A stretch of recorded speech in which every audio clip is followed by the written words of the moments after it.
Shields up, Ironbreakers. How's everybody doing on this fine Sunday evening? Today, we're back with more Elite Dangerous, but today marks a very special day. This is what I would consider the Lusitania's maiden voyage, so to speak. So what's so special about this trip? Well, as you know, there are a couple of things that happen. There's a lot of lore events and mysteries and narrative to Elite Dangerous, even though a lot of players don't actually know it, acknowledge it, or choose to even take part in it, and then complain that, oh, there's no story, there's no nothing. There is. It's just like not all up in your face. But there's a lot of stuff there. A lot of things out there in the black. And today marks the beginning of a journey where I personally want to see as much of the content as possible around the mystery of the Formidine Rift, which, for those of you that don't know, the mystery of the Formidine Rift actually begins with something called Project Dynasty. Now, Project Dynasty involves something. Oh, I actually need to put on my phone. I should have done it before. I was already late to this live stream because I had to do stuff. But I'll need to put it on my phone because I'll eventually be reading a couple of things here. The wiki, because there's no way I...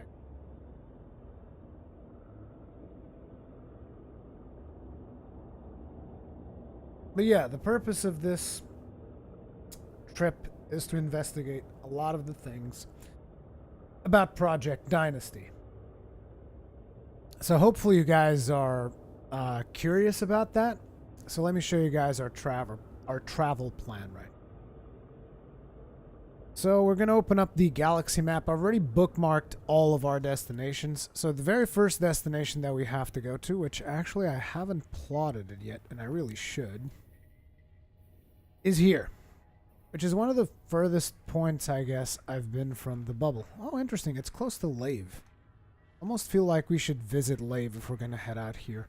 But we're going to go to Tiorge. Now, I'm not exactly sure what the order of events was, but I think Tiorge showed up much later in the conspiracy than any of the other stuff. I think Tiorge was actually later down the line. So the first destination is 478 light years. So you wouldn't really consider that.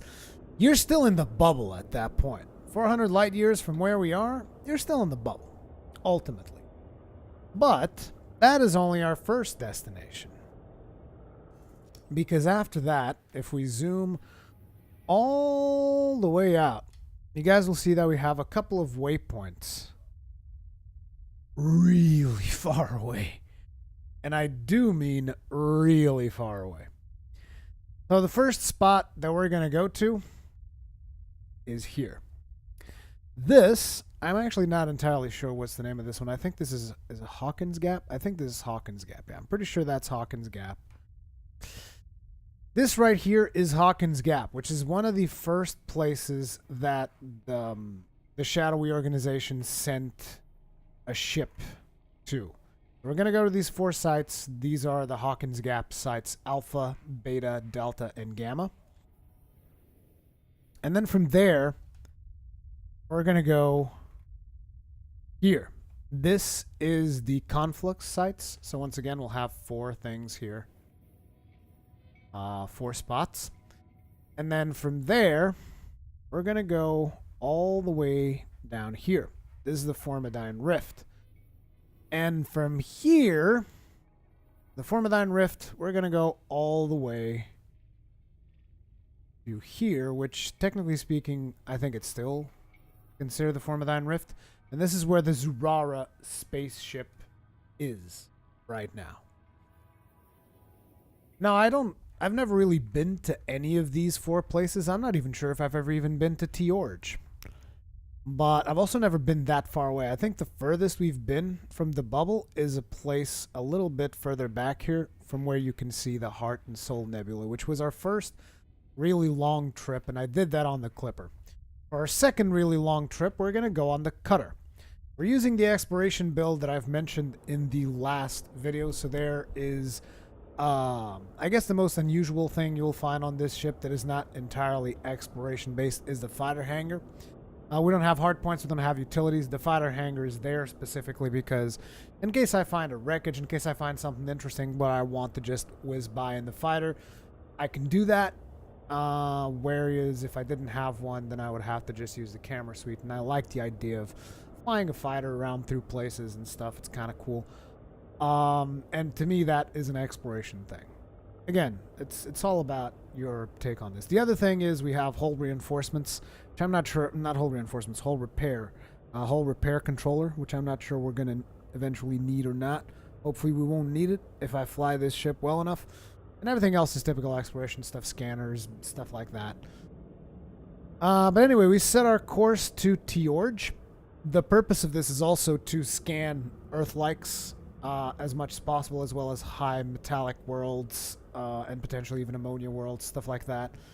That is the purpose. I also want to explore some of the planets, and I want to see the sites generally.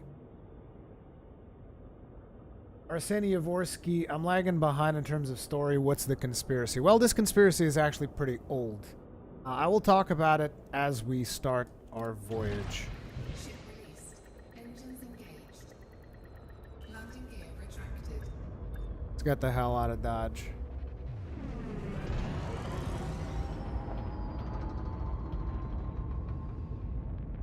But yeah, I will be talking about that stuff as we move away from the Pleiades sector, which is ultimately my home. Pleiades sector is what I would consider to be my home, since I do a lot of research into Thargoids and all that stuff. I'm constantly looking up data on the Thargoids, so there you go. But the conspiracy is something very, very old. Whoa, that planet is purple. No, it's not. This planet right here is actually not purple. The reason you see it as purple is because of the light shining from the dominant star. I'm not sure I'll be able to see it because we're pretty far away. There it is. The reason that planet looks purple is because of the light cast by that star. That planet is actually not purple. But it looks real cool though. And the rings look real cool too. Which is why the Hindra is still one of my favorite locations to be in. I really like the Hindra. If it only had a shipyard, it would be perfect.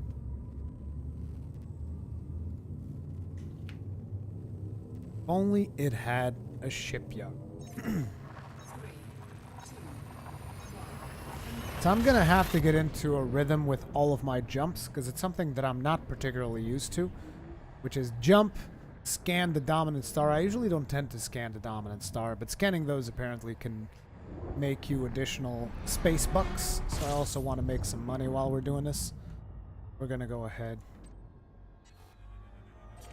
get this star in there, and also we'll want to make sure that we put ourselves in range for scoopage. A little bit of scoopage, and now press the D scanner. Check out the system map, and it looks like this is just a binary system, so it's not a particularly interesting one. We're going to move on. But ultimately, the purpose is for me to get used to the loops that commanders currently do when they go out exploring and trying to find Earth-like worlds and stuff like that. That is going to be one of the purposes of this trip, and hopefully we'll get to see some cool stuff along the way as well. Oh, crap, I'm aiming at the star. I keep forgetting. Yeah, see, that's something that I'm going to have to get used to doing. Unselecting the star after I scan. I'm actually not sure I got the scan nets. I should have paid a little bit more attention to it. But it's all good. Good. I'm sure we'll make it through. Now, as I was saying, this is all about project. Let me see real quick here.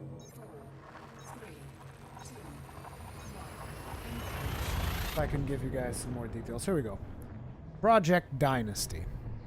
So in 3270, so 3000 in the year 3270, an organization which they refer to in the wiki as the Club,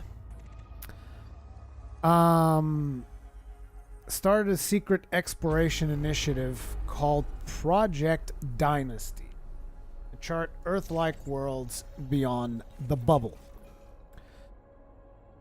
In 3 major regions, the Formidine Rift, Hawking's Gap, and the Conflux, which is the 3 regions that we've been talking about. I have to... Oh, that's right. I have to aim at the star if I actually want to scan it. But we can check out...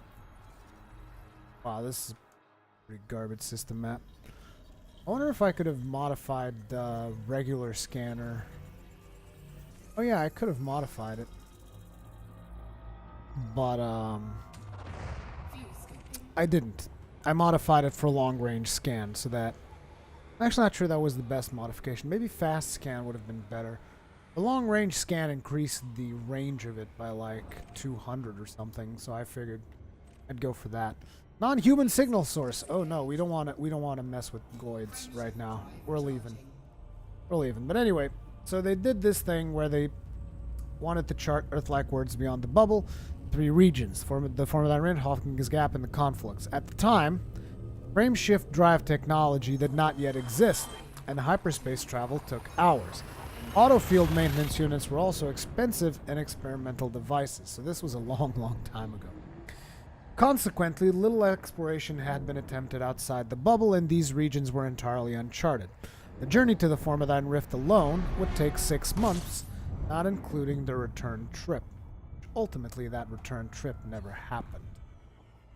That's another interesting little tidbit. So, the shadowy organization funded the construction of the Zurara, state-of-the-art megaship designed specifically for long-term exploration and equipped with the latest AFMUs, which are the repair systems that we have currently on our ship, also known as auto field maintenance units. Well, actually, it's just AFMUs is the moniker. It's not moniker. What do you call it? Whatever. It's the shortening of that term. And also, they prepared a number of anacondas. These anacondas were prepared for deep space exploration. Their mission was to locate viable Earth-like worlds in their target areas and mark them with beacons to serve as waypoints. So that when the Thargoids invaded the bubble and humanity needed a safe haven, we could retreat to these other Earth-like worlds. So these events are taking place after the first Thargoid War. So this shadowy organization, you could almost consider them to be, which is something that I was discussing with a couple of friends of mine, and they were saying, oh, so this shadowy organization, they're actually good guys, you know? They're looking for these places that we can retreat to after the first Thargoid War.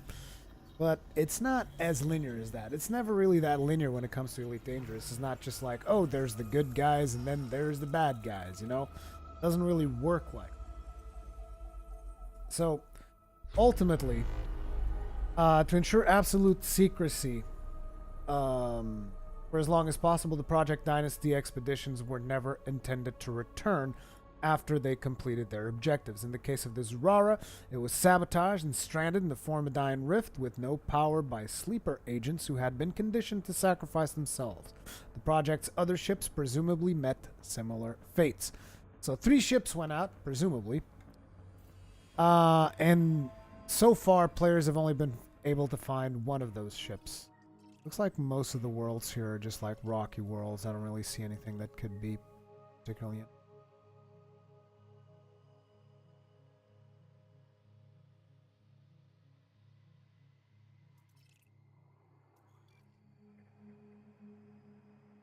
Sounds like a rocky world. Sounds a little bit different. Not too far away. Maybe I'll be able to explore that sucker. Iades sector. Let's go explore this one planet. Oh crap, I should have put myself in range to fuel scoop. I always forget that. Gotta be more careful with that stuff. Don't want to be caught out of position there. So let's see just how far away from we can scan, because I do have a long-range scanner, so theoretically speaking, I shouldn't have to travel too far in order to scan this. I thought scanners would start working like 1,000, but I guess not. Detailed surface scanners will need to be a little bit closer. I'm actually not entirely sure what the range is before it begins scanning. 600 light seconds. Come on.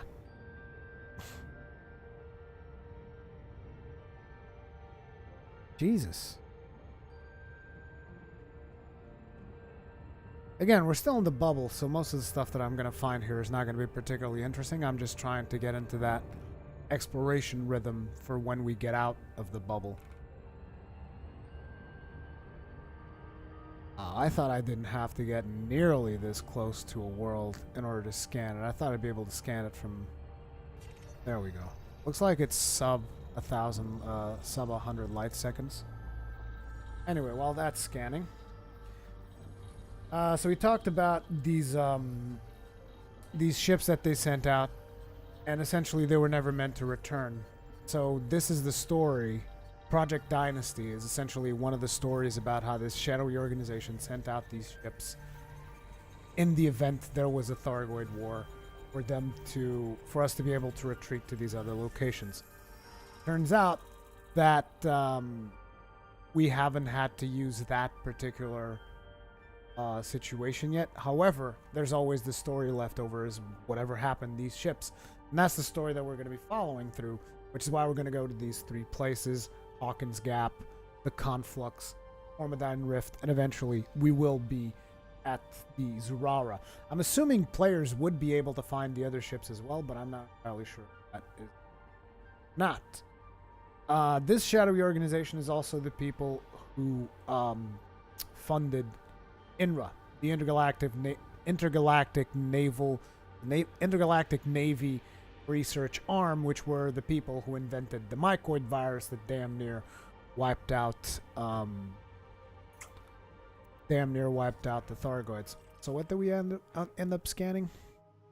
An icy body. Okay, that was an icy body. Okay, good to know. Good to know. Either way, let's plot our next jump. Get the hell out of here.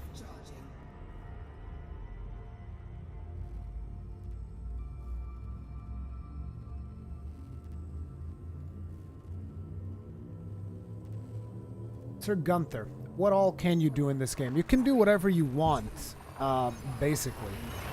I mean, the big things to do in space are trading, exploration, combat, and these are like the big three things for you to do in Elite Dangerous. So if you want, you can be an explorer. If you want, you can be a combat pilot. If you want, you can be a trader, or you can do all of them. Personally, I've done all of them. I'm currently an elite trader, but that doesn't really say much about me because I think I've done more combat than trading, but the thing is I've made more money by trading than doing combat. Let's hope I don't run into this damn star. Also, while we're here, we've already scanned the thing. Looks like we only discovered one object, so binary. So I would imagine. Yeah, we've already did the scan. Okay, we detailed star. That's not... Oh god, this is going to be very dangerous in this ship.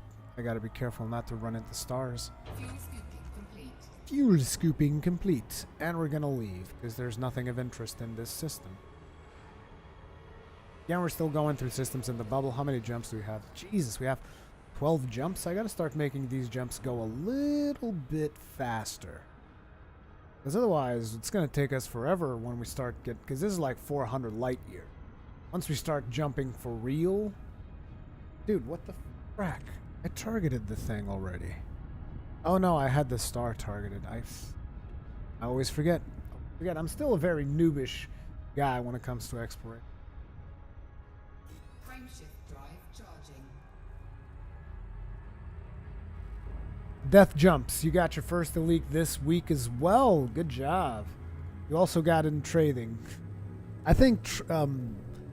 trading elite is probably the easiest one to get. That's why I got it. Or so I think.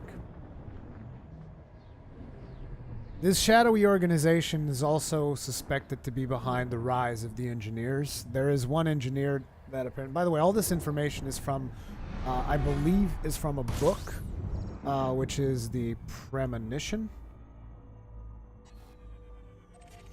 I'm just going to start by scanning this and scanning the system, and then we'll scoop on the way out to make things a little bit faster.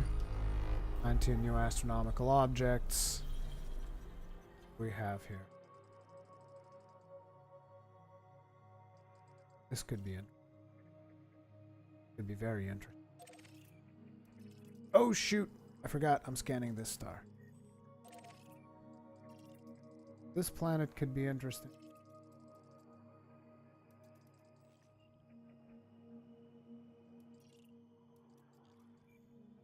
Not sure if there's any of these that are particularly good. This one's pretty big.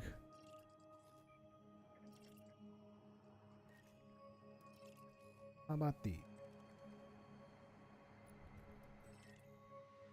No, these are probably just rocky. I think the most interesting. Still don't know exactly what it is. Let's go find out. Available materials listed in the system map for landable bodies. So if I detail scan the major star, is that how you're supposed to get access to the materials on the multiple bodies? Because I've only started doing mining. I've only did my first mining thing not so long ago. I am somewhat curious in regards to that kind of stuff. So like if I go to the system map right now, would I be able to see? No, I can't see what you get out of these.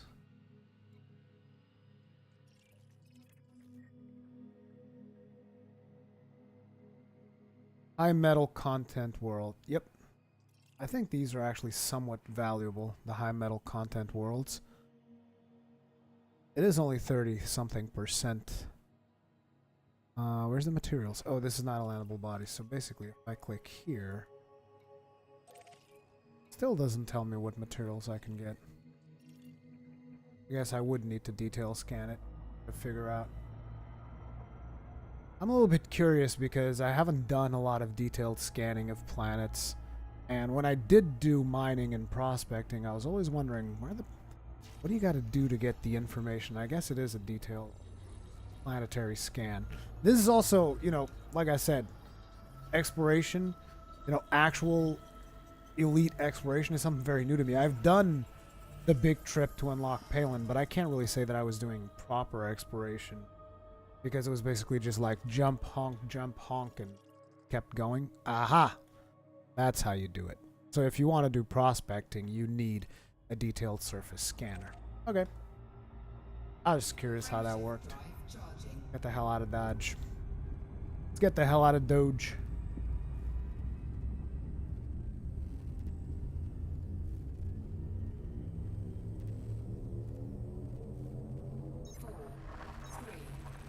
Hey Sophie, how you doing? Just unplugged my headset.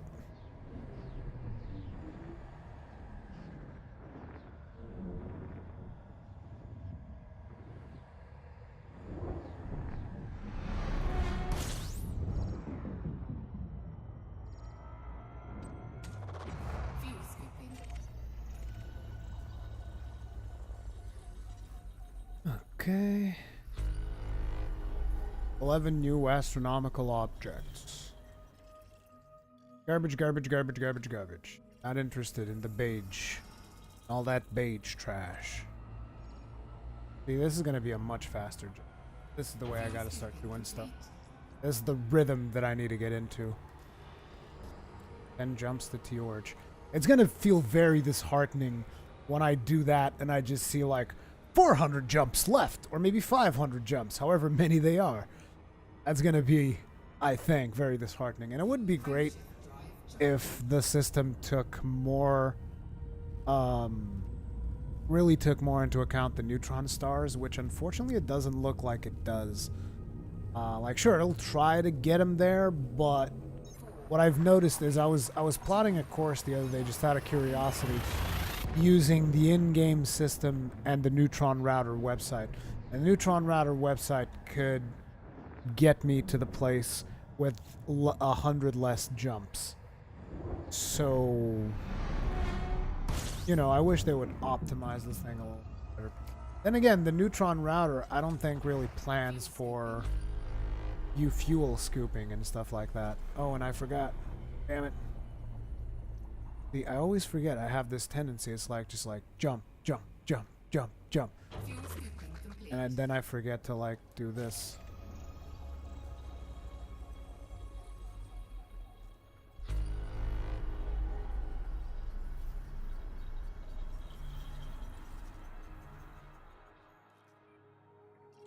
Oh, this is an actual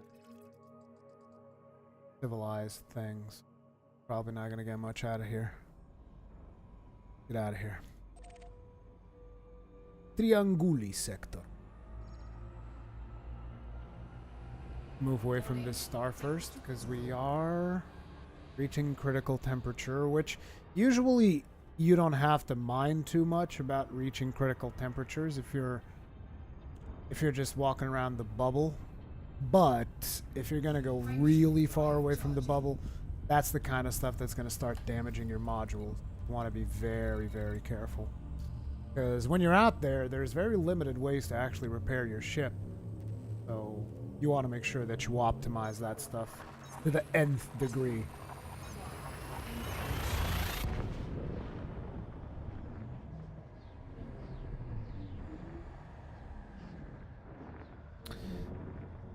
And you guys might be wondering, so why do you want to do all these things? Because I'm the kind of guy that likes to experience everything. So for instance, even in World of Warcraft, one of my biggest goals, damn it, there I go again, forgetting the dominant star. One of my biggest goals, even though I only really started playing World of Warcraft in the Burning Crusade, one of my goals had always been to do Molten Core. Which I eventually did do. I pretty much soloed it. And then there was also that event that they did a while back where it was during a Christmas year. I don't remember which year it was, but ooh. This place actually has some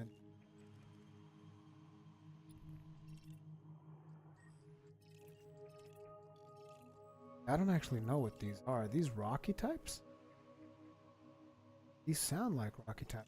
This one.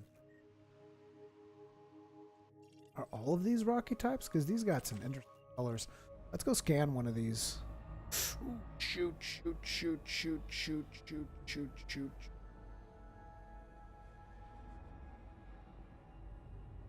Dude, we were right within the Temperature critical. yeah, saw that? I see that shit? We were right within the sphere of influence of that star. Some of these stars have some really fucked up spheres of influence, particularly the neutron stars. They're a pain in the ass. Kevin Dennis, I still play WoW every now and then. No regrets. You shouldn't have any. I have no regrets of the time I spent playing World of Warcraft.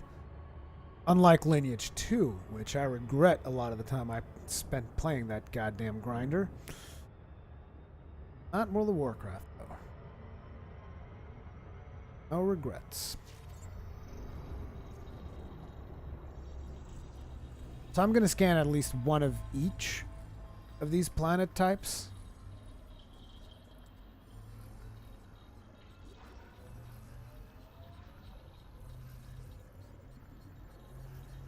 Because they might be useful or not, depending on the type of planets they are.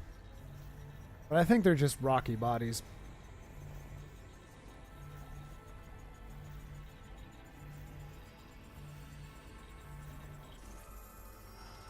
Oh, this is icy body. I think the other ones might be icy bodies too. Jesus, this thing's far away.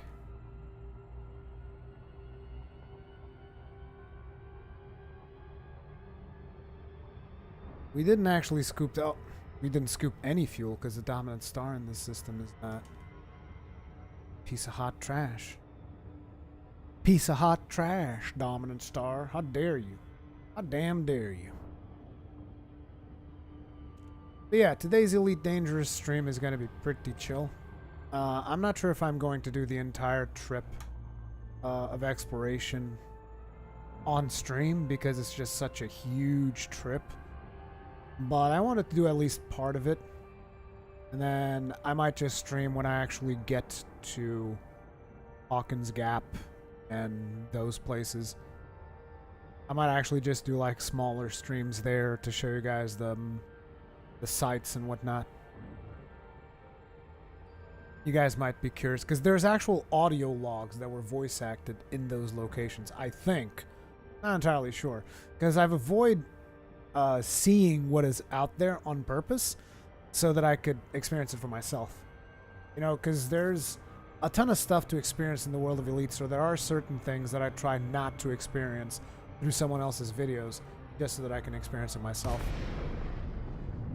I do intend on checking out some of these things that we'll encounter along the way, just because it will make the trip more interesting. And we'll also get some materials along the way by doing them.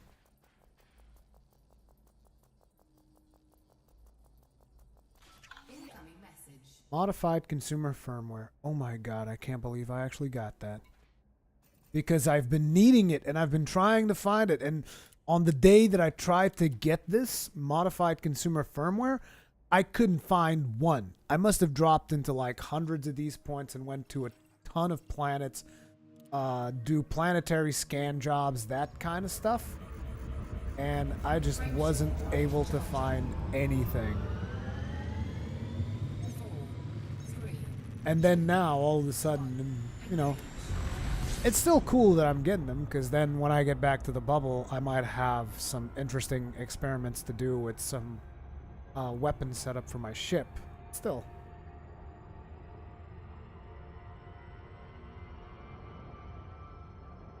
Althix, you never played World of Warcraft. There's like a free trial up until level 20, so if you're curious just to see what the fuss is all about, you can do that. Just be careful, because it's very easy to get addicted to World of Warcraft.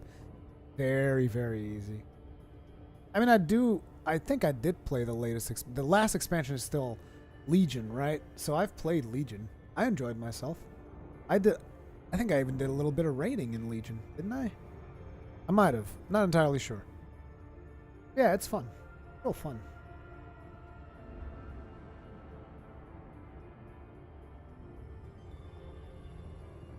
Be a really small ass planet.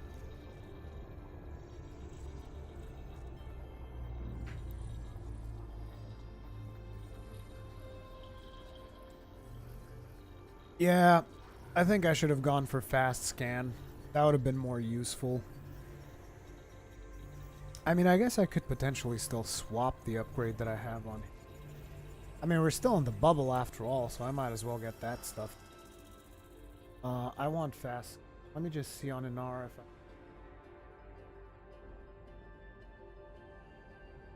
I think that was Heratani. Also, I haven't checked what type of planet it is. Because I'm going to have to learn what each of these planets looks like. So this is Ice World. Okay, so both of these are Icy World. Galaxy. Here's... Who did I unlock? Oh, I haven't unlocked Lei Chung yet. Because otherwise I could get censored. I do have Heratani. He's got... Oh, she's actually got grade 5 detailed surface scanner. If I want... We went for long range, so I want to go fast scan. Fast scan is arsenic. We don't have arsenic. I already know I don't have arsenic because I wasted the last one that I had. I also don't have manganese. Good God. I think the only one I can do is probably grade 3. That's going to fuck up our mass too.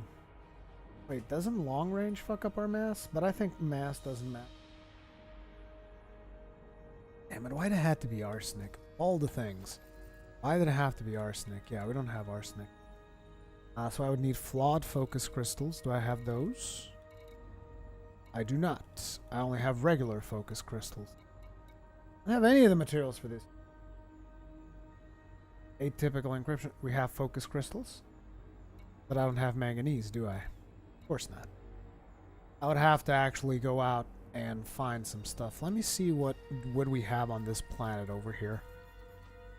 Since I'm detail scanning these planets, I might as well check it out.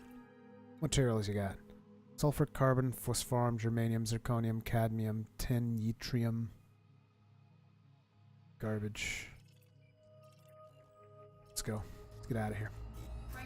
I might have to stick with the long-range scanner, which kind of sucks. Because now that I've actually tried it out, I would have preferred faster scan. Faster scan would have been the better upgrade, in my opinion.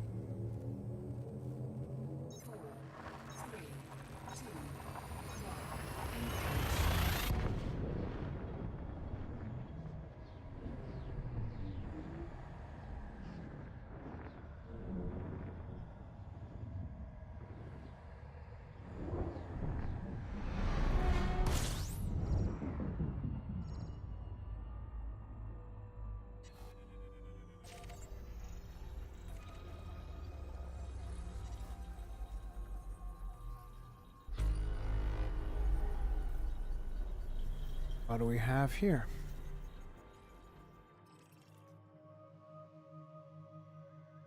Pretty sure these are rocky ones.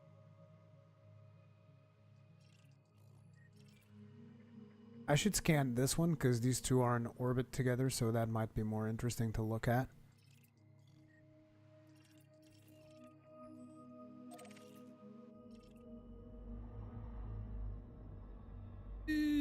I wish this ship was a little bit more maneuverable. That's my only real complaint.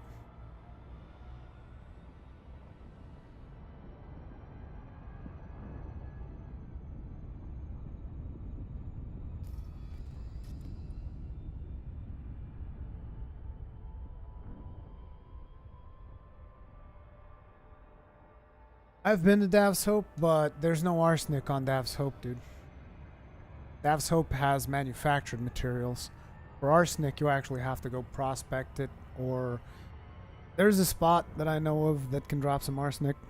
Saw it on a down-to-earth astronomy video. But last time I went to that spot, I got zilch, so I kind of became a little hesitant about it.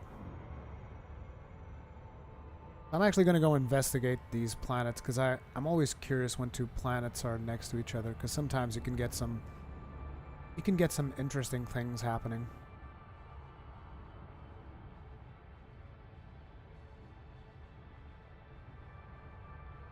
It doesn't look like this is one of those times. It just looks like regular ass two planets orbiting from this distance anyway.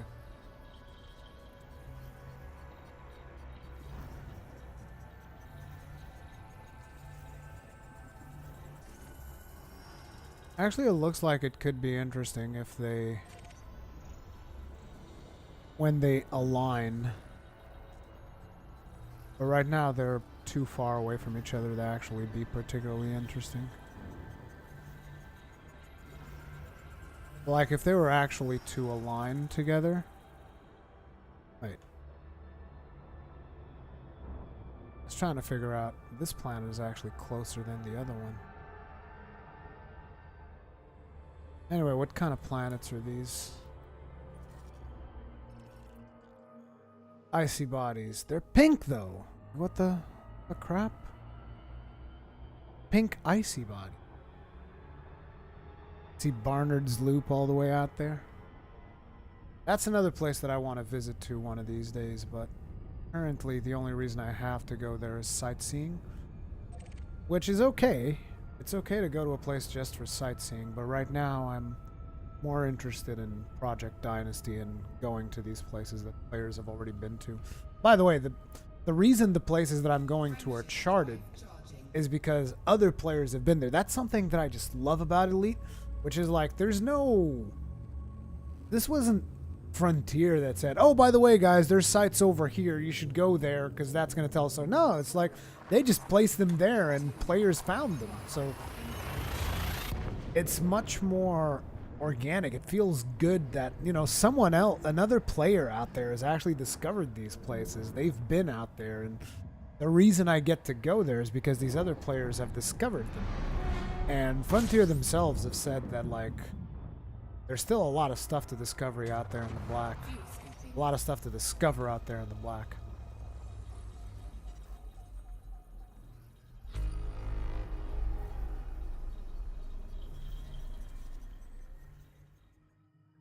Got here.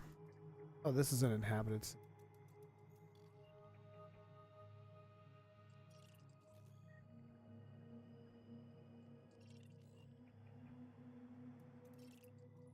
Rocky or ice bodies.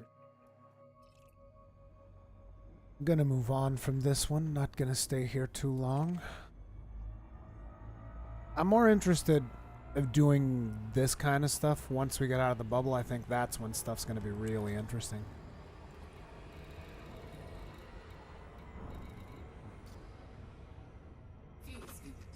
By the way, I did activate my crew, right? She's active. Gotta make sure I have someone to fly the big ship whenever I'm on a fighter.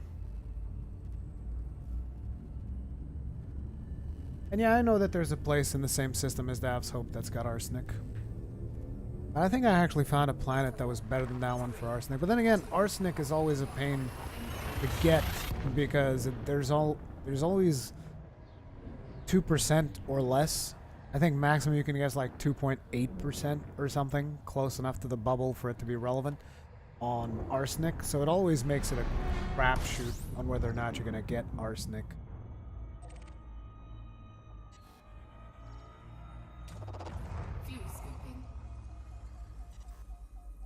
Are we not scanning?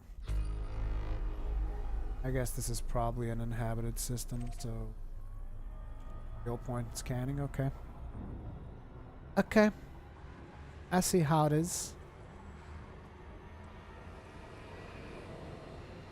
Just get out of here anyway. Dude, I cannot believe that even an 8B scoop takes this long to fill up this fuel. Also, guys might be wondering why am I hostile against some of these people. Is because currently I'm in the Denton Patriots faction. I wanted to buy the advanced plasma accelerators. So, yeah, I guess I'm gonna stick it out with Denton Patriots for a while, and then eventually I'm gonna swap over because I also want to get prismatic shields. And more importantly, something that I want to get now is the Imperial Hammer. I like me rails. Rails are good. I like to rail.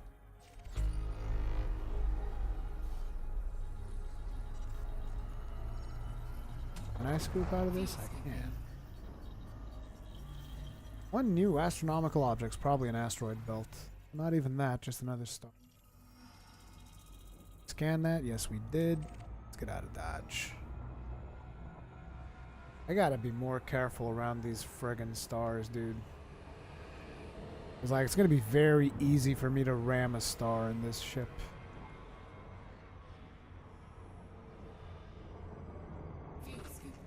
I would love to have better maneuverability on the cutter.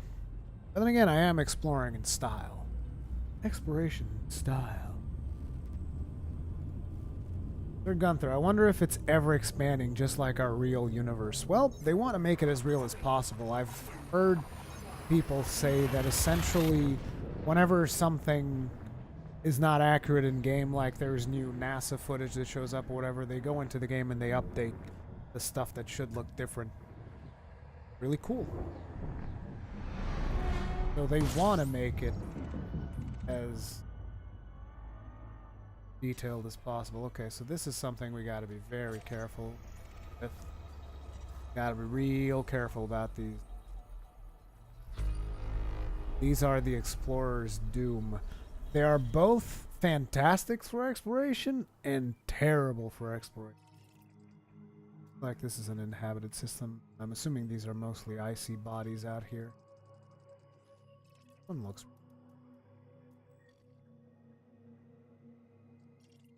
Some strange reason, I got a feeling about it.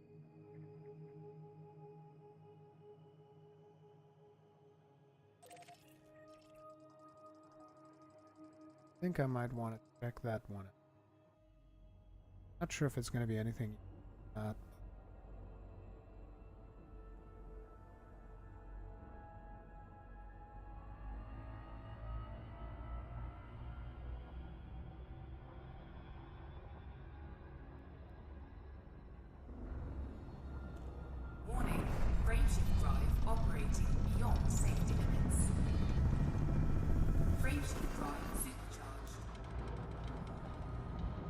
We have now supercharged our frame shift drive. Now, you guys might be wondering, what do you mean these are really good and really bad for explorers? Well, they're really good because they can boost your jump range. Like the jump range on my cutter as it is right now is around 30 light years. You notice right now we can jump 46, which is not bad. Not bad, but you can do a lot better if you have something like an exploration anaconda or something. But ultimately they're really good because they let you jump more, but they're really bad because if you fuck it up, you're dead. Like you can get stuck in that neutron star if you make a mistake. And if you get stuck there, there's like 99% chances you won't be able to get out. And you will die because that thing will start overheating and overcharging all of your modules until everything explodes and your canopy breaks and it dies. Death jumps. Like I said, jump range in the cutter is about 30 light years. I could have made her jump more if I really wanted to. Like I could have cut down on the thrusters. I could have not brought a fighter hangar. But you know, to me it's all about making sure that you have all the tools to have as much fun as you could possibly have on your journey, than necessarily making sure that your journey is as short as possible. Like I said, my very first big journey throughout the galaxy was made on my Clipper, so not even sure if this, because this is a gas giant, but I'm not sure if this particular gas giant is of any use for me. Not. Either way, I want to make sure that I explore some interesting things. So I saw that thing on the map, it called out to me, and I figured, hey, I'm gonna check it out. Looks like I don't even have to go too far to check it out either. I can do it from 800 light seconds away. Sir Gunther, what happens if you die in this game? Well, the game will make you respawn at the last station you docked your ship in, and you will have to pay a rebuy cost. If you cannot pay a rebuy cost, the game will send you back to the very beginning on the very most basic ship, which kind of sucks. So you always make sure that you can afford the rebuy. In case you're curious about the rebuy, currently I have 285 million credits, and my rebuy is 22 million credits, which means I can afford to die about 10 times before I need to worry about losing my ship. Class 1 gas giant Shamash Future. So it turns out it might not be particularly interesting after all. I just thought it had a cool shade of blue. Whatever. I don't care. I don't care. Wait, wasn't there an unidentified signal close to me? Let's check that out. What's this about? I'm actually doing proper space exploration. It's just, instead of just jump, honk, jump, honk. Because to me, I think that when you're going out on a trip that you want to explore, which I don't think is what I did the first time, you're not focusing as much on your destination as you are on the next jump. You're just focusing next jump, next jump. What happens on the next jump? I'm gonna find something interesting. That's the real focus of exploring. It's not the destination. Because if you're going to go for a distance as far away as I am right now, which is 12,000 light years, and all you're focusing about is the destination, I don't think you're going to have a particularly good time. I'm not saying this is not going to get boring after a while. It probably will. I'm just saying I've never done it like this, so I'm curious. Death jumps. Never fly without the rebuy. Rule 101 in Elite. Yep. This is the truth.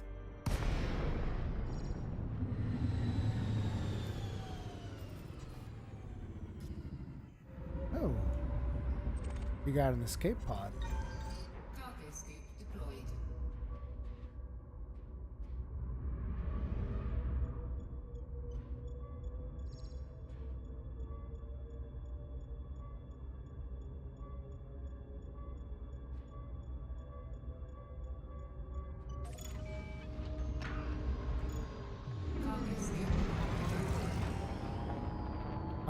Which system I'm at right now?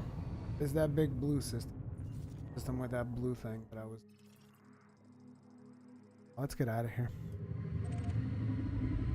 So I'll be sure to drop you off on the next time I dock. Okay, bro? Be sure to drop you off then.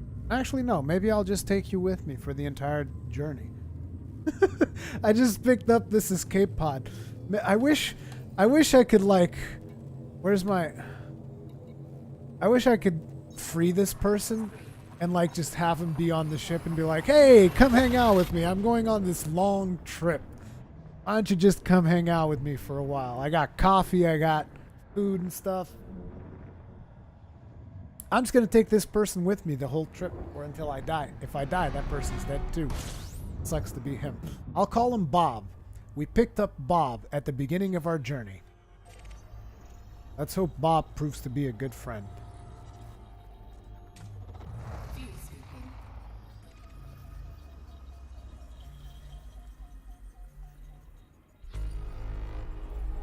What do we got here? Kipsignis. This looks like a gas giant. These are either rocky bodies.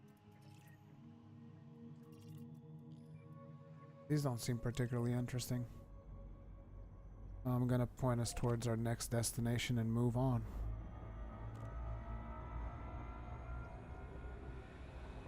Look at how much fuel we can scoop, and still it takes this long to fuel up our ship. Good God. Good God, man. Good God. Why would you do such a thing? Ooh, gotta move away. We're not going to low wake out into weapons fire sections because all we have to defend ourselves is a mostly harmless pilot on a fighter. That's probably not going to work out too well. But I do plan on low waking out on pretty much everything else that I run into. Because you never know what you might find, you know? Also, I need to start checking the navigation tab because you might find interesting things on the navigation tab that don't show up on the system map. That's something I need to get into the habit of checking as well.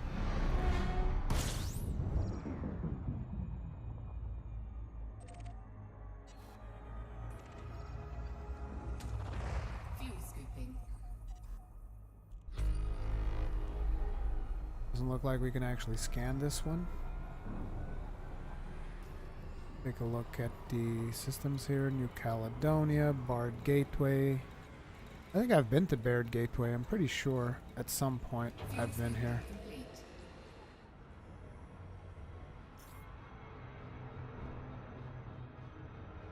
Once again, I do remind you guys, we are still in the bubble for all intents and purposes. Oh, looks like this is actually our last jump before we get out of the bubble.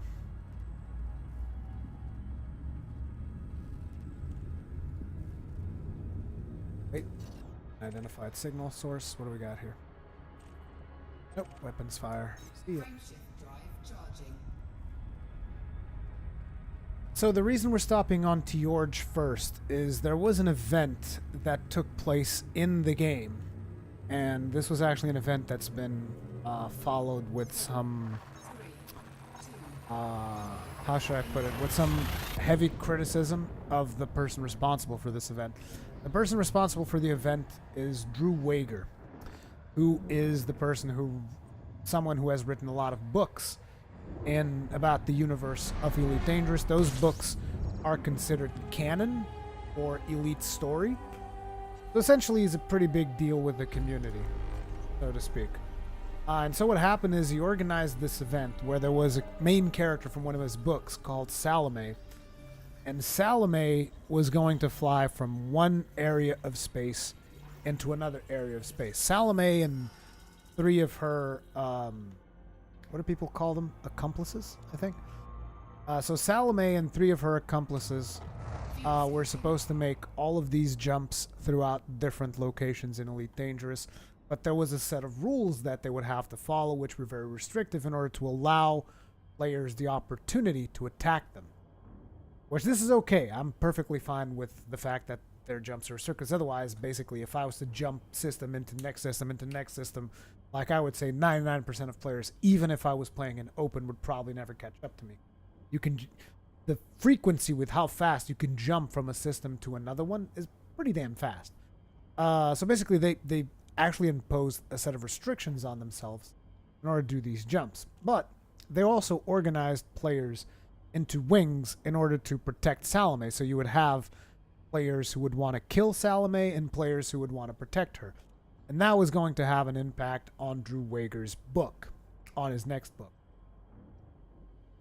So the point at which this becomes really dumb is because there's a very well-known troll in the community of Elite Dangerous, even though personally I've never interacted with the guy. His name is Harry Potter. I know, right?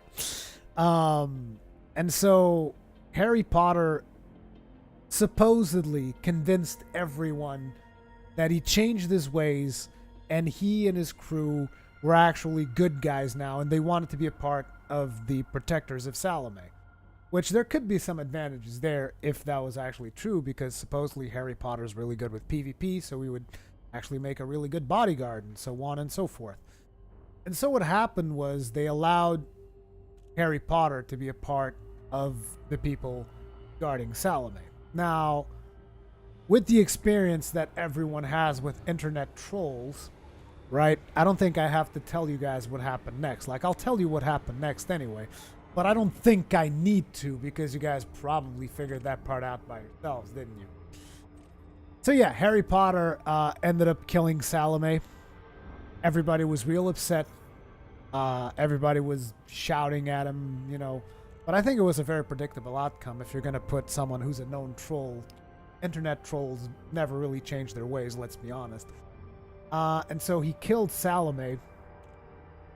And basically he's supposed to be immortalized in the book. I'm not sure if he was immortalized in the book or not, because I never read those books. I don't know what happened afterwards. But ultimately he killed Salome, which was a very important character and all that. But the other three characters made it to their destination. And why am I telling you guys about this? Because the fact that they made it to their destination is what revealed that there were listening posts on this system. And that is what we're looking for, because that is tied with the Project Dynasty thing, which eventually all of that culminated in the finding of the Zurara. So I figured, since these are the nearest things that we have to our objective, I figured we'd go check these out first, because these are actually on the edge of the bubble. Speaking of which, I should go ahead and start plotting out my next course, because it's going to take a while for the thing to actually plot it. Go ahead and get out here. So to give you guys an idea, we started right where you see down there. Did we? No. Started.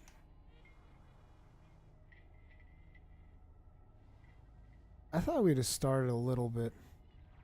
Oh, we started like way out here. I don't know why it's just showing that. But anyway, we started around in this area. Our jumps, the jumps that we've done so far. And we've made it. Actually, let me zoom out to put this more in perspective. So we started somewhere out here. So far, we've made it all the way out here. And now, we're going to start out here. We're going to go all the way out here. Which, as I'm sure you guys can agree, is going to be a considerable longer jump. So I think the first one that we'll go to... Well, actually, I don't think it matters, because we just need to get there. I'm just going to go and say Hawkins Gap Alpha.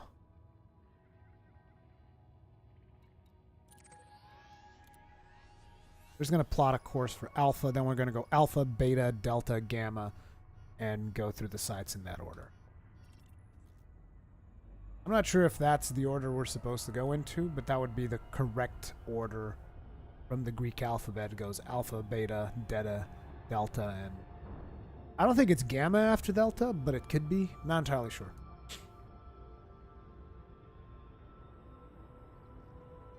Gotta give him props. He did get in the book. Did he actually wrote Commander Harry Potter shot down Salome? Then he named his ship Salome's Demise. But I mean, come on. That was predictable that that shit was going to happen. Kidding me? I would never trust an internet troll. Fuck that noise. Never. I would expect the troll to do anything that would further his troll agenda. It's that simple. Then again, I'm very suspicious of people in general, so... Like I said, I do plan on leaving on all these degraded emissions and stuff, because there might be materials there might be interesting things that take place. I don't know, we've already saved Bob, maybe we'll save someone else, whom I will name Jim. We'll have Bob, and if I save anybody else, we'll have Jim. And we will take them with us on our long journey. I do have to be careful, because they are affecting our jump range. Because, I mean, an escape pod, supposedly, just like anything else, pretty much one unit in your cargo hold represents 1 ton of weight. So obviously an escape pod is not going to weigh 1 ton, but for the purposes of game mechanics, I think it does. Not entirely sure if that's the way it works or not, but I think it does, but I could be wrong. Who knows?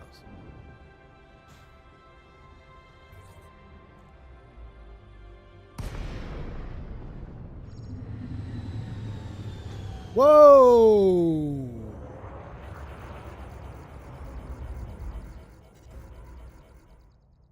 Looks like there is a rescue operation underway. Yep, we got Rescue 1, Asp Explorers, Diamondback Scouts. We have a whole bunch of stuff in here. Probably data pods as well. But these people are taken care of. So they already have Rescue 1 over here, which is Anaconda. I like the way that they paint these. Yeah, that's actually really cool. I can show you guys a little bit closer. Go on. See, this is the reason why I want to have these fighters. Sequence initiated.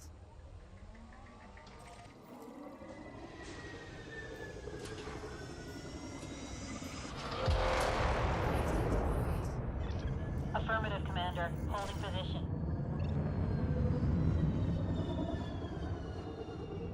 Okay, let's go check out Rescue 1. See, this is our ship. Look at how big our bad boy. I love it.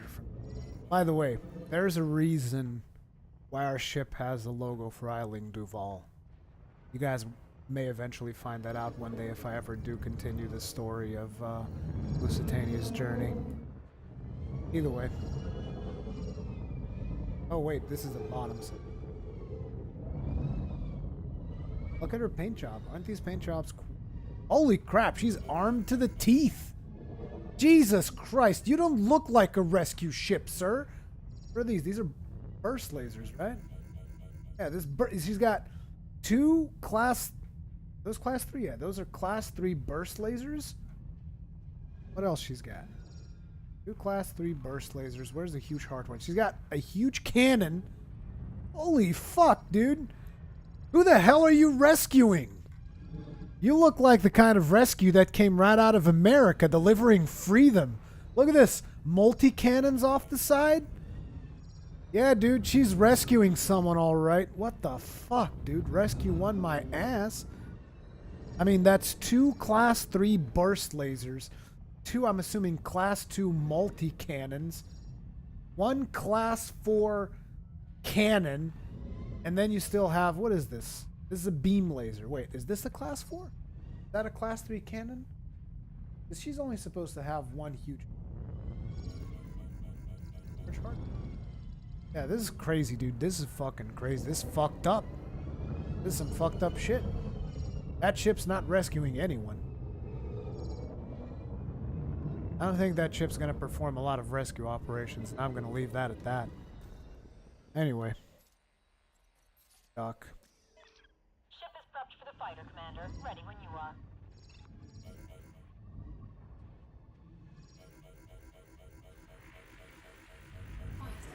Sequence initiated. Yeah.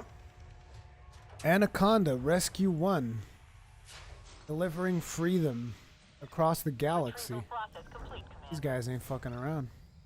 Anyway, navigation, listening post. Oh.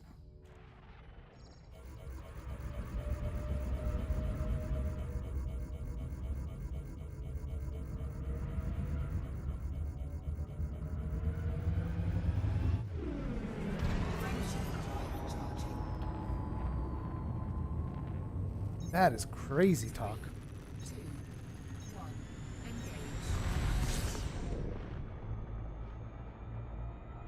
Are there more listening posts in here? Because I think there's supposed to be more, right? Yeah, there's another one right there. And another one. Yeah, there's tons of listening posts. Ooh, God! No! We're going too fast! We're gonna die! No, we're gonna be fine. We're gonna be just fine. But yeah, so that story of the Harry Potter killing Salome and all of that stuff, that is what led to, at least I believe, that is what led to people finding these specific listening posts, which are our first stop on our giant exploration journey.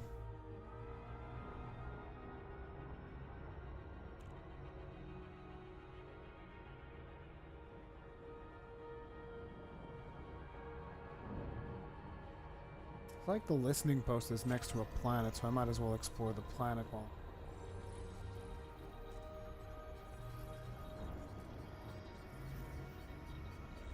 I mean, if you have a detailed surface scanner, why not? It can give you good data. Data's data. Fjorge 1C.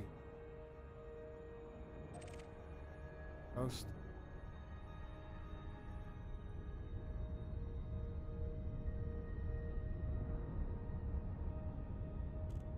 I don't know if the listening posts are voice acted or not, but supposedly they are. And they're supposedly voice acted by the same person who got the Zurara shit. That could be interesting. I still don't know exactly what these listening posts say.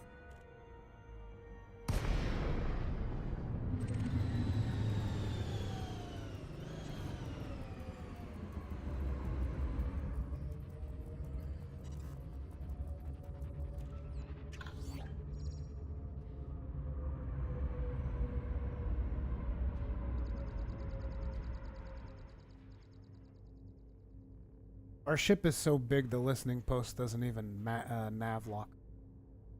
And again, I don't know if these are supposed to be able to mass lock. Listen post signal. Looks like these are not voice acted. Kind of sucks.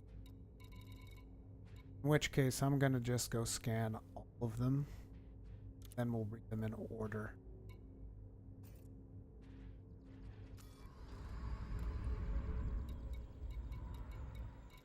Didn't I explore the planet that was next to my listening post? I'm pretty sure I did. Okay. So, I'm probably going to have to explore... I should probably explore the planets next to the other listening. Therefore, we'll explore this planet too.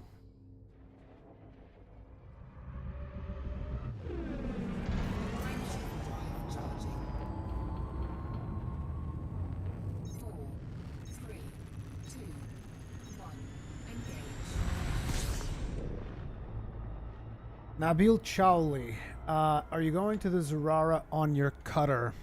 Yes, but I'm not headed to the Zurara yet. Show you my flight plan again while we're slowly moving towards our next planet. The flight plan is first target Fjorge. We just hit it because on Fjorge you have the listening posts. So we're going to go through all of the listening posts in Fjorge. When we're done with that, we're going to go to Hawkins Gap. At least I think this is Hawkins Gap, right? Pretty sure this one's Hawkins Gap. We're going to go to Hawkins Gap. Once we get to Hawkins Gap, we're going to leave. We're going to go... Where the fuck is it? We're going to go to the Conflux. Once we get to the Conflux, we're going to leave. We're going to go to the Formidine Rift. We get to the Formidine Rift, we're going to go in Rara. So as you can see, this is not something that is all going to happen in today's live stream.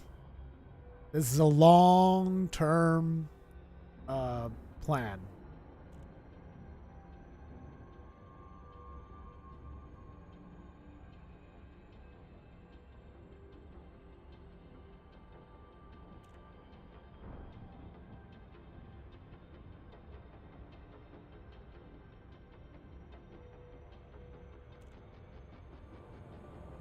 But first I want to get all the information in the listening posts. Once we get that, I want to check out all of the messages when they get put together.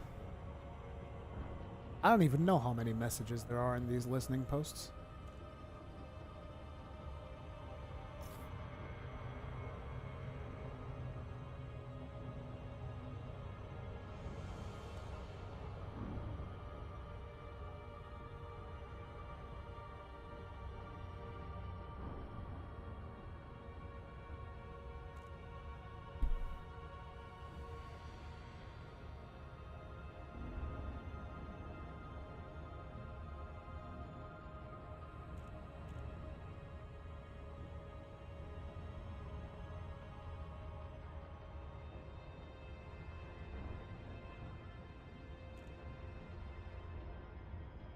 A wedding barge out here.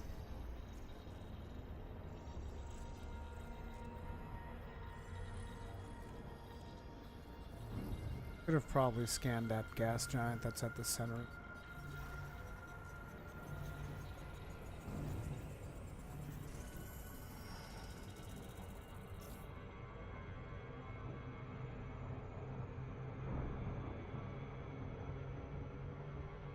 Whoa! I gotta be more careful approaching these damn planets if I'm gonna be out here in the black for this long. Last thing I want is to smash into a planet. Problem.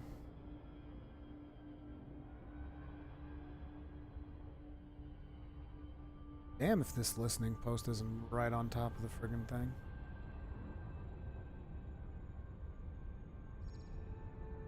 You want to see if I can get to it with 30 light years jump range. I might also just put some Jumponian in there if I get stuck, because I do have Jumponian. I mean, there's an easy way to verify that, is I could just plot the course and the game will tell me if I can't get there.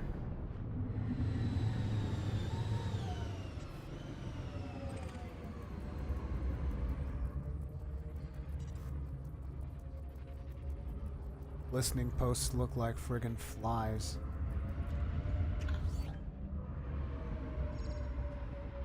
Another one. Wonder if you would get a fine for attacking these listening posts. Not that I can actually do it on this cutter anyway.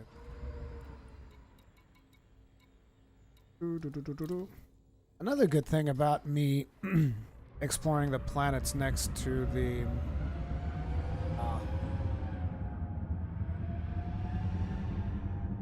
probably take a really sweet screenshot.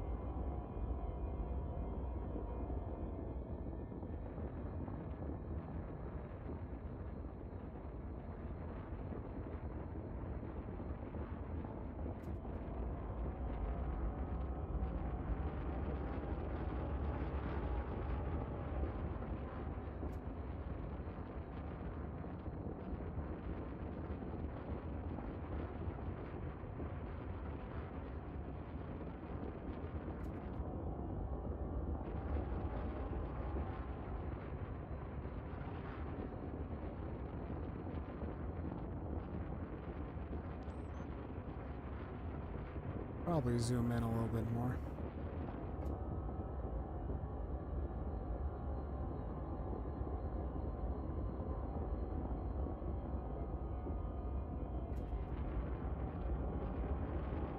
Right.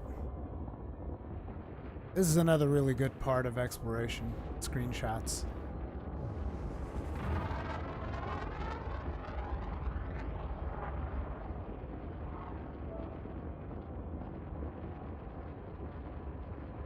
Tell me that doesn't look cool as fuck. Hells yeah. That's what I'm talking about. Anyway, get out of here. Target. Escape deployed. Frameshift drive charging.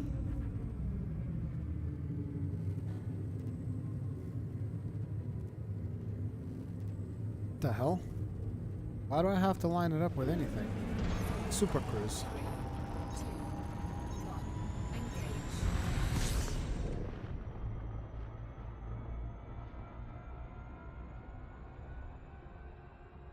Oh, the next planet is really close.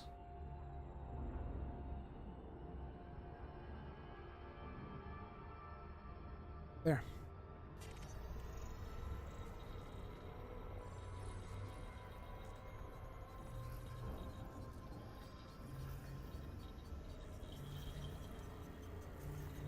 Assuming this is page 2, right? Log 2. Perfect. It's got Yorch 3E. Means we can start thinking about that listening post.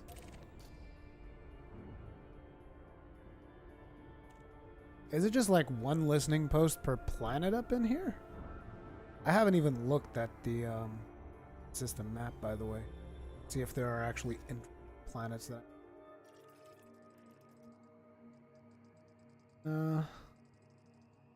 Nothing really. Scanning the stuff with the listening posts.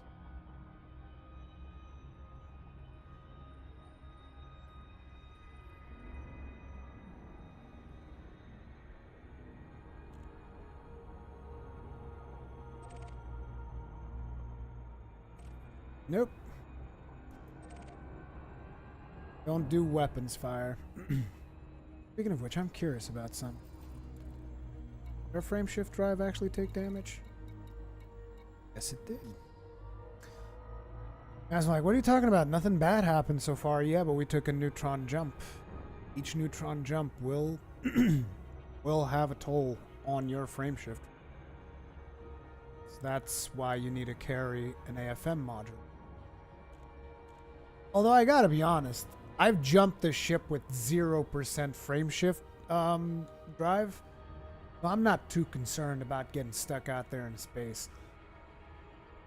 It was like trying to kickstart a really old bike, but it worked.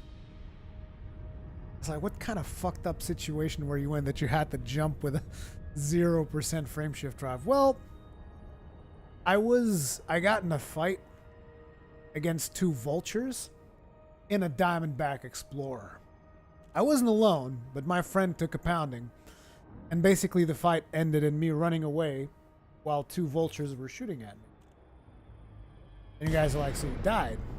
No, I just told you. I was able to actually jump the fucking ship. So what I did was I boosted twice away from the vultures, and I shut the ship down. I rebooted the ship in hopes of fixing the damaged module. So, oh yeah, before that I obviously turned off flight assist. So I boosted twice, turned off flight assist, rebooted my ship. So my ship was just this flying brick going away with 2 vultures coming in behind. And I was like, nope, rebooting. And as soon as the ship rebooted, I was like, work, frame shift drive. It was almost like Han Solo trying to get the Millennium Falcon to move, and it was going like, woo, woo, woo, woo, woo, woo. It was like, they told me they fixed it. I trusted them. No, that was actually Lando Calrissian. Sorry, idiot, fucking idiot. Someone kicked me in the balls for that. That is log 3. So let's see, which one's the next one? T-Orge 3C. We should have already listened to that one. Next one, this. Good thing I'm exploring the planets to mark the ones that I've already seen. That's actually a really good strategy. Also a good thing that I didn't. I was tempted to go to the nav beacon. It's a good thing I didn't, because now I can like check them off the list as we scan them. Rui, why can't your wife get the car out of the garage? Have you done something dirty radish? No. It's because the parking space that we have in our apartment block is essentially a piece of shit. Like, you guys know how there's how we have that spell in Dragon's Dogma called the Stone Forest? That spell could be used to describe my parking lot. It's a stone forest. It's just got so many needless pillars all over the fucking place that in order for you to actually get a car out of there is a pain in the ass. And considering she only has her license for about a week now, you know, she's still very noobish, and getting the car out of there is a pain in the ass.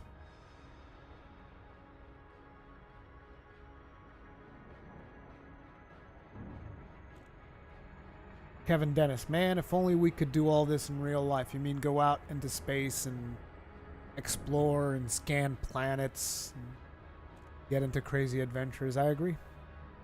Which is one of the reasons why I like this so much. This is like my own Han Solo simulator where I can basically do anything I want. I can fight for the Federation, I can fight for the Alliance, I can fight for the Empire. I can buy really cool spaceships, I can deck them out in a manner of different ways. My own personal Han Solo simulator. And I love it. You know what all those pillars are called in French? Pillars? I don't know. Is this the listening post? Action site. Ooh. This one's right next to a ringed system. Not a ringed system, a ringed gas giant. We're gonna miss this.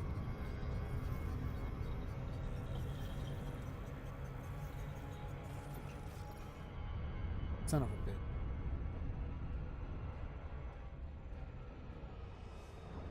Going too fast, and I paid the price. Is that a identified signal? So what's this about?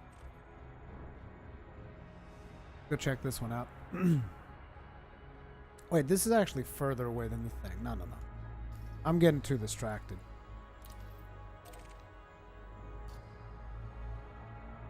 Getting way too... Which is okay, but ultimately, you know, you still want to make sure you make good time.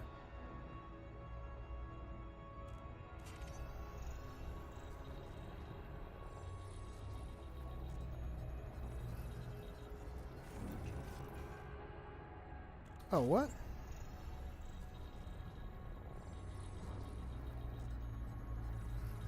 Like the listening post is on the other side of the planet. Dude, I wish I had gotten fast scan. This long range scan business. Terrible.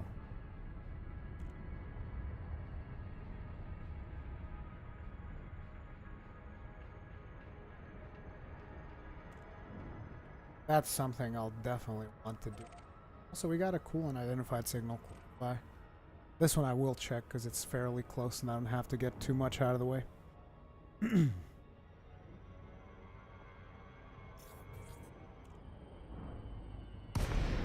Eat it. Interesting. Like we got a private data beacon and we got some materials around. I think I've needed this the other day. I should probably get that before I leave. Scan that. We got the regular modified consumer firmware. Oh my god. That is good stuff. These are actually things I need. I also need this heat dispersion plate. What the fuck?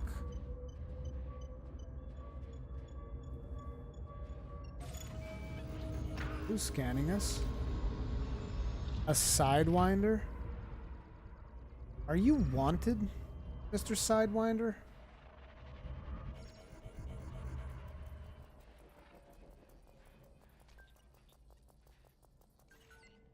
Are you gone done fucked up now, son?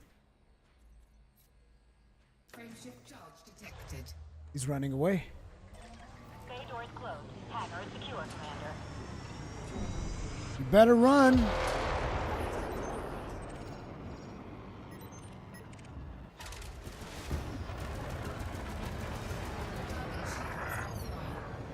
Oh, this is actually the pulse laser one. Where are you going?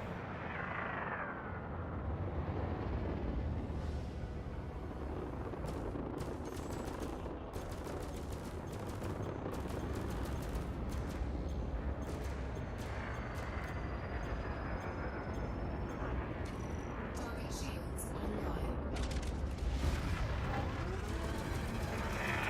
Target shields offline. Flight assist off. Flight assist on. I like the typing. Good God. Flight assist. I'm so used to the cutter now. Flight assist on. Not exactly sure what the hell she's doing with my ship.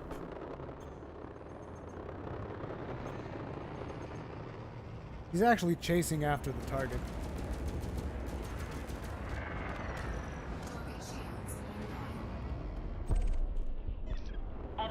right, Commander. Random guy just shows up in here. What the hell's that about? Whoa! Crazy bitch! Jesus Christ, you can't fly worth a damn, can you? Oh my god.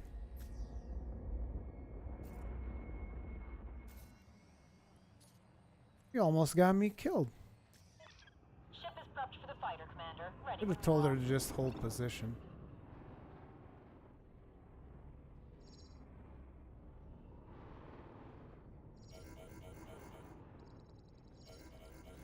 Fighter docking sequence initiated.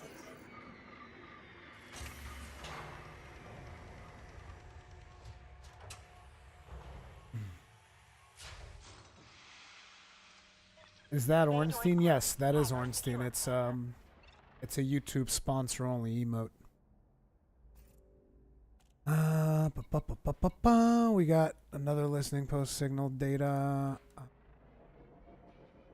There's a lot of contacts right now. Did I pick up the material I wanted? I did. We're good. Did I actually scan the data beacon? I did. I even got... That's right. I need to check my inventory because I got to make sure I can keep... Ooh, we just filled up. Filled up. I got to get rid of some stuff.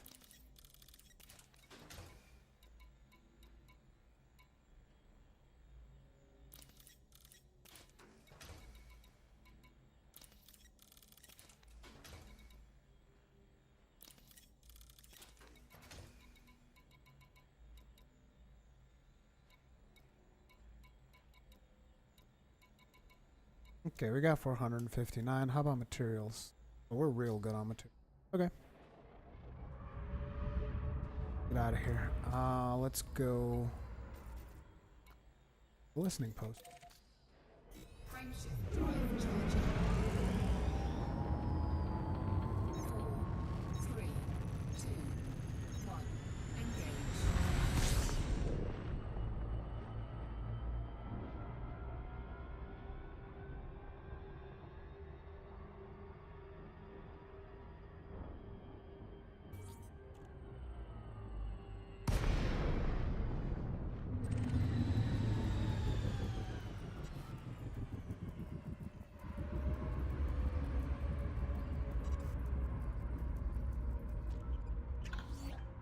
That's another one.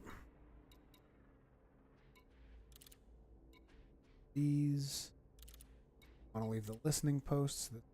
Log 4. Are there more? Yes, there are.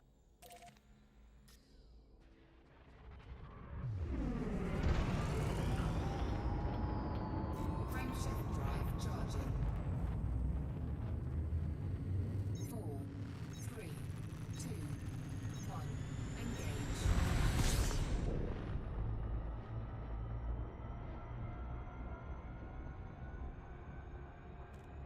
Brandon Bagwell, I saw what you typed, dude. Thank you very much for your kind words. Appreciate it.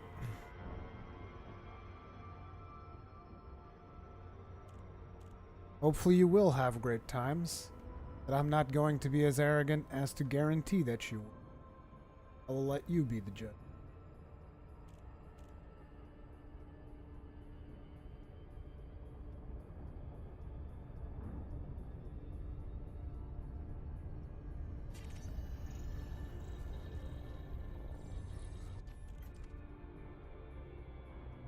I think it looks really cool when you have a ship going through the rings.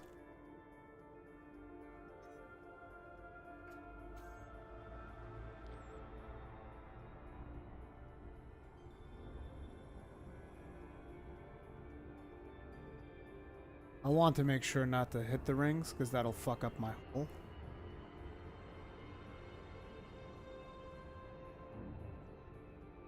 Doesn't this look fantastic? I even made a shortcut to get rid of them.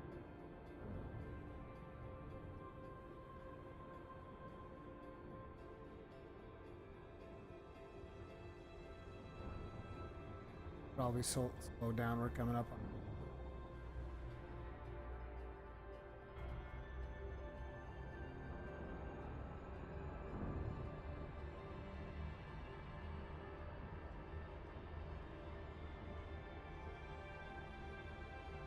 Now we should have another listening post. Isn't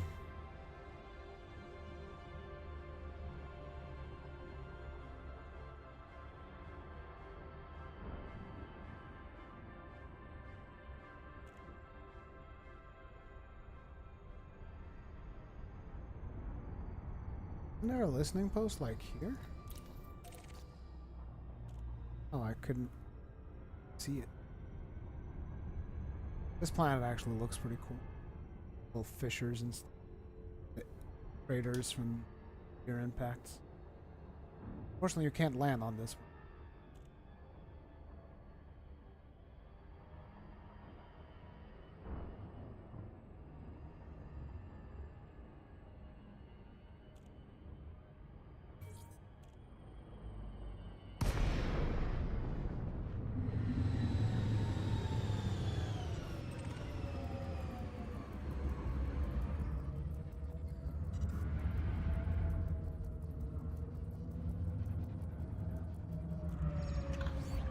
Crazy Pukeko, so how long are you planning on traveling? However long it takes me to go through all of the sites in the conflicts, Hawkins Gap, Formidine Rift, and eventually Rara.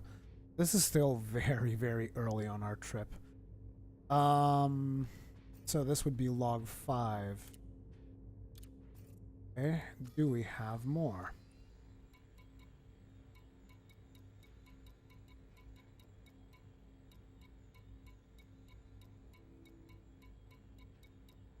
Do.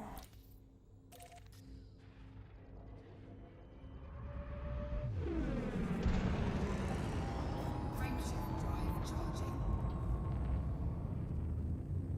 4, 3, 2, 1. Wait a second, Brendan. Your last name is Bagwell?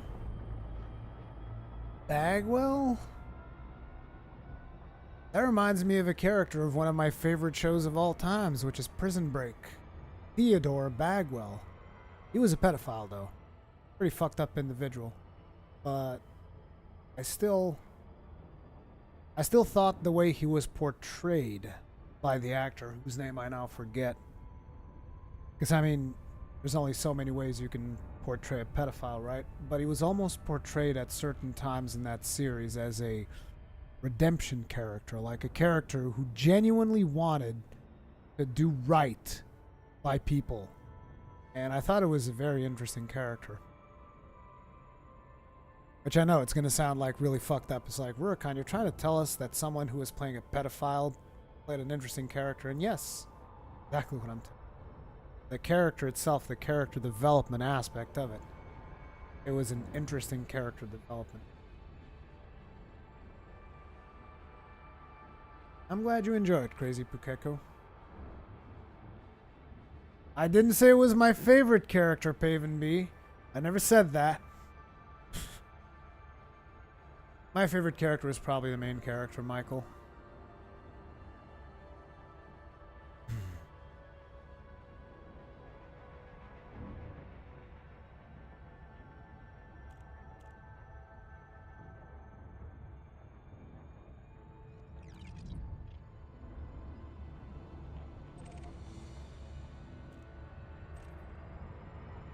Got another great emissions detected. Let's see what we can find.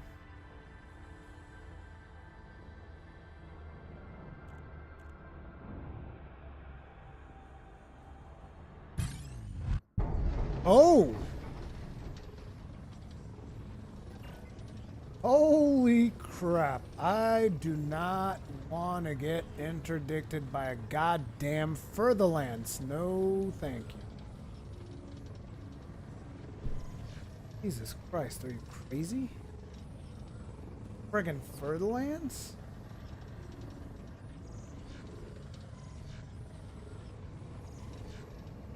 The hell have I done to deserve that?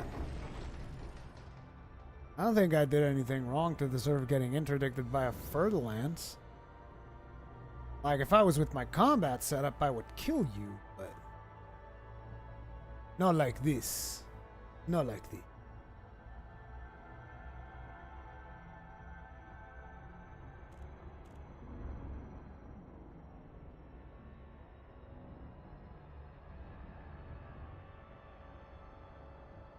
Arsenia Vorsky, you've read recent reviews. They say the game's become very grindy and impossible for new players to enjoy. Is it true? I don't agree with the part where they say it's impossible for new players to enjoy, because I started playing the game, albeit I'm playing it on PS4, and the main reason I started playing it was because it came out on PS4. But I started playing the game. I started enjoying it. I mean, the first 3 hours of me playing the game, I hated it. I hated everything about it. Like, I've said this multiple times. Basically, the first 3 hours of me playing Elite Dangerous, I fucking loathed the game. I thought it was terrible. I thought it was too hard. I thought it was completely impossible that I would ever enjoy it. And after that, I actually started playing it, because the first 3 hours I spent, like, doing tutorials and stuff. And I was trying to do the combat tutorials, and that's why I was getting so frustrated, because I barely even knew how to fly the ships, and I was trying to do combat in them. So I was doing terrible. But after those 3 hours, I decided, let's actually just play the game. And I started just going, doing trading and other things, and that's when I started enjoying it. And not only that, I got 3 friends of mine to try it out, and they started playing it, and they enjoy it too. So it wasn't just me, it was me and 3 other people, and we're all enjoying the game right now. I don't think it's impossible for new players to enjoy, that's for sure. Oh shoot, there's a python in here. Nope, see ya. Al Bundy? Al Bundy just scanned me. Okay. Okay. I want nothing to do with Al Bundy. I don't even know who that guy is, but I'm getting the fuck out of Dodge. Frameshift drive charging. I'm not getting into any messes with a python. 1. Engage.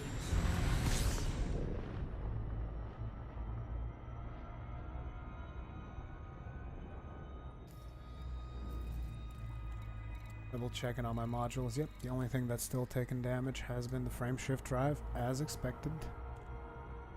Jesus, they're giving me a ton of these. That's it, aren't they? Get out again.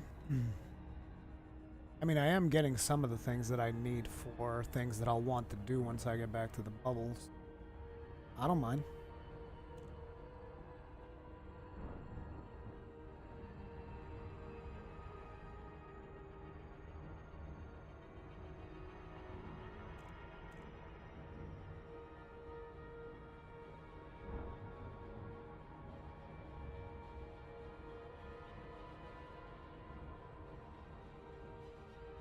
Hey, Shane Farjo.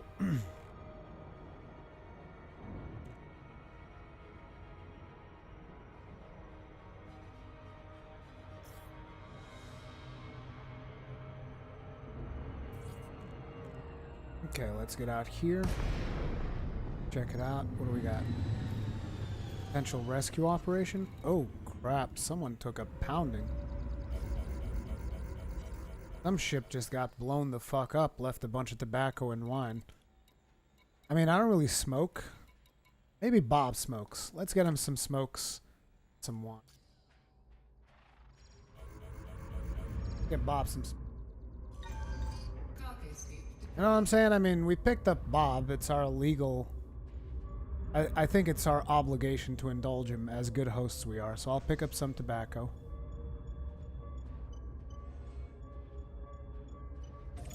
And some wine. I just blew something up. I don't even know what. I'm sorry, I have a big ship. Oh, I might have just hit that ton of wine with my. About that. Like it's still moving because of the fact that we touched it. Let's not destroy the ton of wine. So, for those of you who don't know who Bob is, well, along our trip we picked up Bob in this occupied escape pod right here. I figured maybe Bob would like some wine or some tobacco. So, you know, maybe we'll give him some smokes. Although, he's going to have to smoke all the way in the back next to the cargo rack if he wants to smoke. Nobody smokes on my fucking cabin. Nobody smokes on my cockpit. None of that. You can drink wine, though, so long as you don't leave any stains. Because, like, I'm running a clean operation here. Look at this ship. Doesn't get any cleaner than this, okay? This ship is clean, pristine, so if you want to drink some wine in here, you're free to do it. No spilling. You clean up whatever the fuck you do. That's all I'm saying. You clean up after yourself in my ship. Anyway. Check out listening posts. Gotta go here.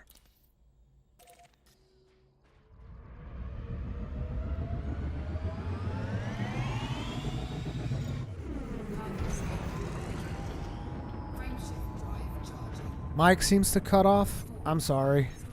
I'm sorry if it does. It's because sometimes I turn over to talk to chat and the mic sometimes doesn't pick it up. Also, I'm not stressing my throat too much, so I'm trying to talk at a bit of a lower tone. And sometimes it might not pick it up. I'm sorry.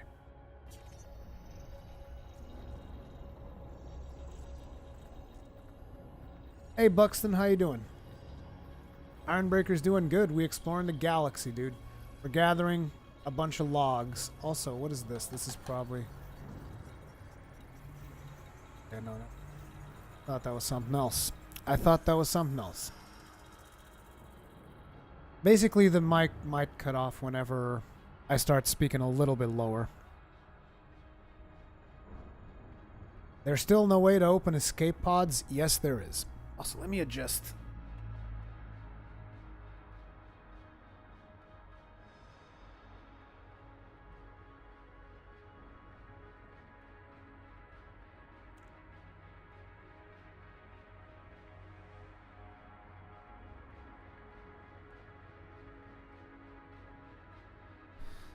I decreased the amount of noise gating, so maybe a couple of sniffs might come through now. Which I'm sorry, like me going, you might hear that. But at least it shouldn't cut off as often. But as I was saying, Arseni, you can't open them, but you can turn them in to a search and rescue agent. But I'm going to be leaving the bubble soon, and I thought I'd take some company with me, so Bob is coming with us. I decided to call him Bob.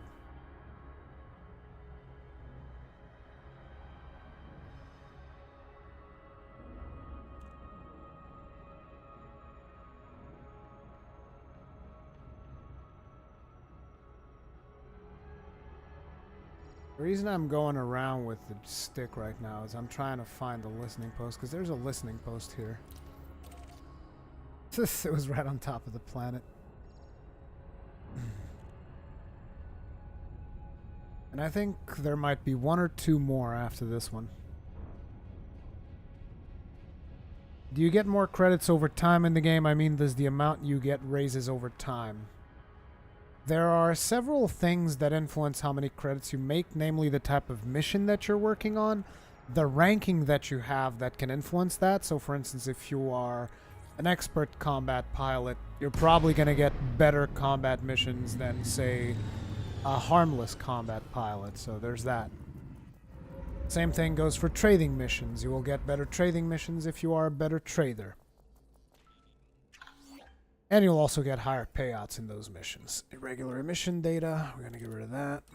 That's the next one, so that's log 6. So that is 1, 2, 3, 4, 5, 6. Then the next log would be... I think there's at least one more that I haven't seen. It's this one. And I think that's the last one. It's log 7. Because all of the other listening posts, I explored the planet next to them. It's a good way of ticking things off. Oh, and good. It looks like the next one is close by.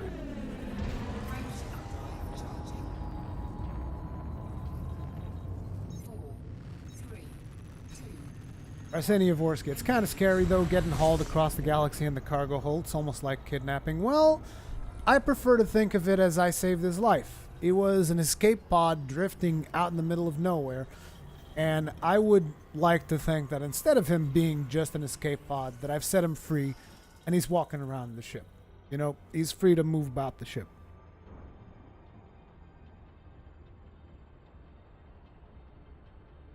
Let's just hope he doesn't sabotage us. Bob, don't try to fuck with me, Bob. You fuck with me, I'll kill you. I'll end your pathetic little existence. Just letting you know ahead of time, Bob. We're now running a 2-bit operation here.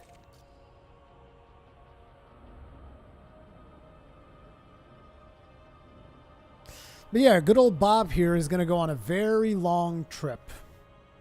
Because I'm not stopping at the bubble right now. Because I don't have anything to do at the bubble.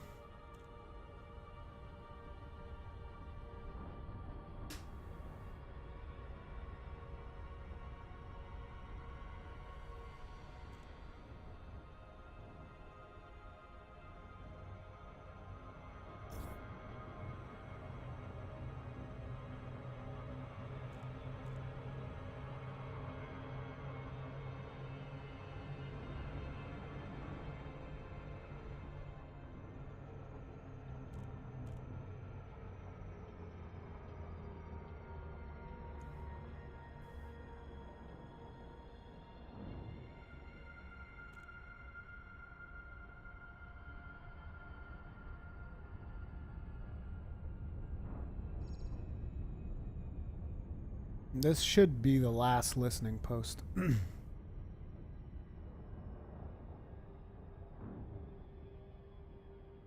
now we should have all of the T-Org messages, which, again, I am led to believe is what we got from the Salome event, is these listening posts.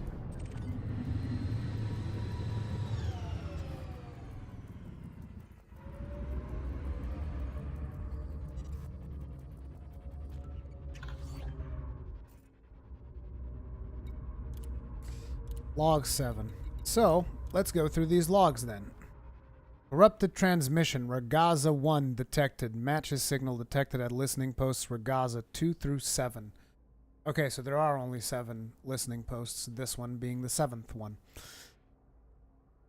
Ragaza log 1, 3103 of 3275. Now, if you guys remember at the start of this video, I told you that the Project Dynasty expeditions took place in 3270.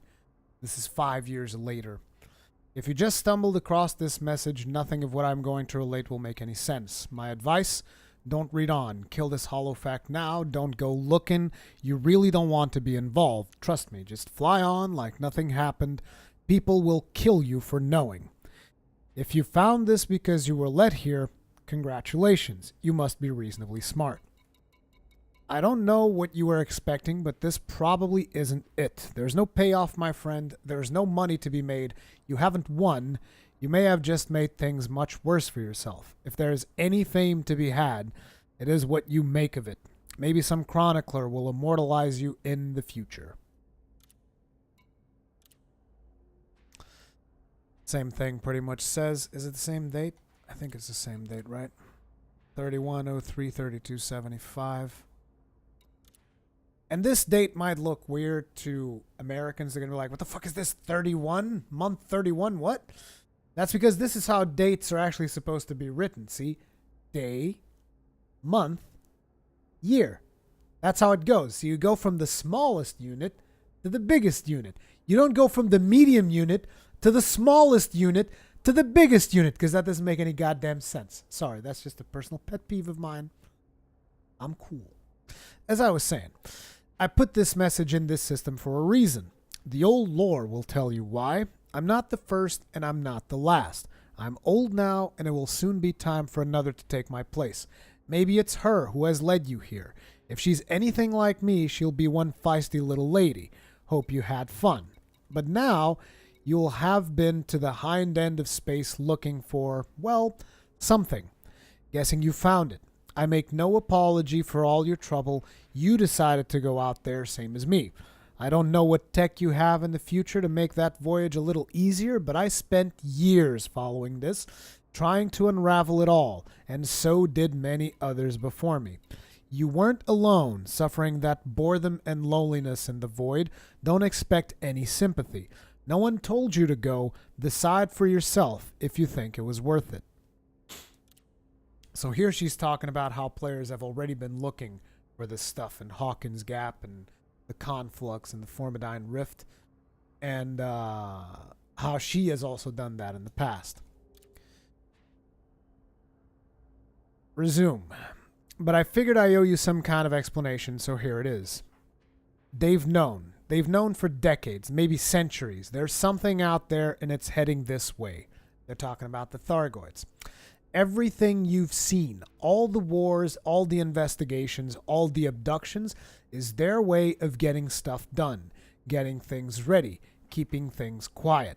You don't build a fleet of warships for no reason. Too many questions get asked. So, you manufacture a threat, you start a phony war, you keep the populace amused with any diversion you think of, you play powers against each other, you boom and bust the markets to tilt the economy, anything to stop people looking at the real issues. So now she's talking about how that shadowy organization we talked about at the start of this live stream, how that shadowy organization basically played the Empire and the Federation against each other in order to make them build up their fleets. And the reason why the shadowy organization did that is because they are preparing for the eventual second Thargoid war, which hasn't happened yet. But as you guys know, the Thargoids are currently returning out in the Pleiades. They're currently searching for escape pods, and if you try to engage them in combat, they're pretty tough. So you can understand why this shadowy organization is basically trying to get both of our powers to build up their fleets in order to be able to fight back the Thargoids if they ever do come back. And also why the existence of Project Dynasty exists, ultimately, because they want to be able to ensure mankind's survival out here somewhere if the Thargoids invade the bubble and we're all screwed. So they know about the Thargoids, they know about the Klaxians as well as the Oresrians, which I'm not going to get into all that much. They know about the First War, and they've made it sound like it was a myth, and then they've played everybody off of each other in order to prepare for the eventual return of the Thargoids, which is also why patch 2.4 is called the Return. Who are they? Don't go thinking this is the Feds or the Imps or even the Alliance. See, it's the shadowy organization. It's none of the other three powers. It's way beyond all that. Most of what you think you know isn't true. It's all a fabrication, woven by those who have appointed themselves the protectors of humanity. They've been keeping us all in the dark, hiding the truth, secretly prepping a confrontation. If you're unlucky enough to stumble upon a part of it, they simply remove you. A shadowy revolution that decides what to reveal and when. But that's not all they've done. They had all manner of contingency plans drawn up here over the years. Maybe they had a premonition of failure. If you've got this far, you'll have read the old lore. You know there was a conflict with an alien race. Thargoids. Yes, them. You know what they were capable of in the past. Who's to say what they could do now? Our so-called protectors thought the core worlds might be overrun. Maybe we might need somewhere else to go. That's what they were looking for out there in the void. Somewhere to flee to. Somewhere to run and hide. An exodus. The Dynasty plan. So they sent out ships, lots of ships, looking for Earth-like worlds in the far reaches of the galaxy. You know where. You've been there. Well, I haven't, but I am going to. When they had that data, they planned to kill the crews and bury the mission. Some kind of suicide pact. No one was supposed to know. Some of those poor souls managed to survive for a few years, it seems, marooned in the blackness, but none of them made it home. If you're here, you've probably found what was left. But they didn't tell us plebs about this. No, not a word. They claimed it would cause riots, panic, and confusion if the truth ever came out. Maybe they were right, so they lied time and time again. But you can't lie forever. Truth is a dangerous thing. I figured someone should know the facts one day, so now you have it. What you do with it is your business. Could be they let you find this message. Maybe the time is right at last. Maybe there is nothing left to hide anymore. I don't know if I've played them or they've played me. There's probably one last question burning in your mind. I know I'd be asking it. How do I know all this? That's simple. My memory has been shot to pieces, edited by them, and by me over the years. But I finally put it back together. Most of it, anyway. Turns out I was one of them. I was part of it. I helped them do it. Somewhere along the line, I had an attack of conscience. I guess they didn't take too kindly to that. Here's hoping I made a difference. R. That R stands for Rebecca, if I'm not mistaken. And basically, I had no idea what I was going to find out here. I had no idea what these logs were describing because, like I said, I've kept myself pretty much spoiler-free. But these logs are actually pretty cool because it gives you an idea of what I was talking about at the start of this live stream, about how there's this shadowy organization that came up with a conspiracy to prepare for the eventuality of the Thargoids' return if they were to overrun the bubble, which I think it would actually be really cool if the aliens were able to overrun the bubble and really shake things up. I think that would be a very interesting thing.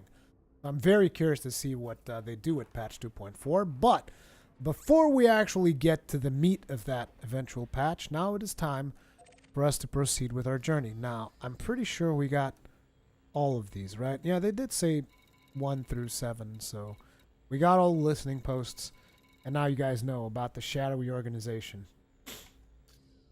Vati is strong with this one. Never been much of a lore guy, but in the case of Elite, I'm very curious of experiencing everything for myself. 3, 2, 1, engage. Because I'm not sure if I've ever played a video game where I've felt the amount of freedom that I feel on Elite, you know? There's like tons of things to see and do, and the game is never really forcing me to do any of them. And I like that, and it's weird to me that a lot of times I see people talking about stuff like they would actually rather have it the other way around. Like they would rather the game hold their hand and guide them across the storyline. And I'm like, no, I'd much rather experience a story like this. Even if I haven't been in the, you know, like in the front lines of all of this, I'm trying to get there. But to me, it's like before you experience what's about to come, you have to experience what came before it. And now, this specific point in time marks the beginning of our journey into the black, because now we're completely out of the bubble. Like this system that we just jumped into, it's almost like you're not in Kansas anymore, Dorothy. Fuel scooping. Looks like it's a binary system for our first jump, so yep, nothing useful here. We're just gonna scan the main star, scoop, and get the hell out of Dodge. Now I'm gonna make sure to always scoop maximum because I'm by the way, how many jumps is it? It's 373 jumps from here on out, which is why I'm probably not gonna do a lot of these in the live stream. I'm gonna enjoy these on my free time. But I wanted to start this journey with you, Critical. and I want to eventually live stream when I get to Hawkins Gap and the sites there, because there will be more logs and more interesting things that happen. And you guys get to watch my fresh reaction to all of that, because I didn't really get to see any of it previously. Frameshift drive charging. We are now leaving the bubble, ladies and gentlemen.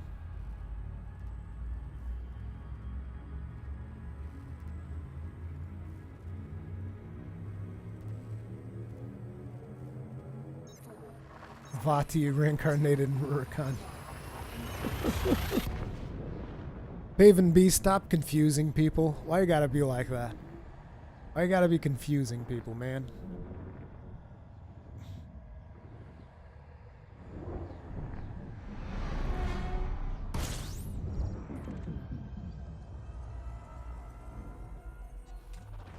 Fuel scooping.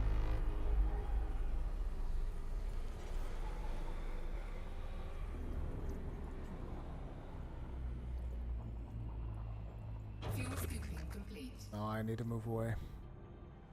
I messed this up. Warning, temperature critical.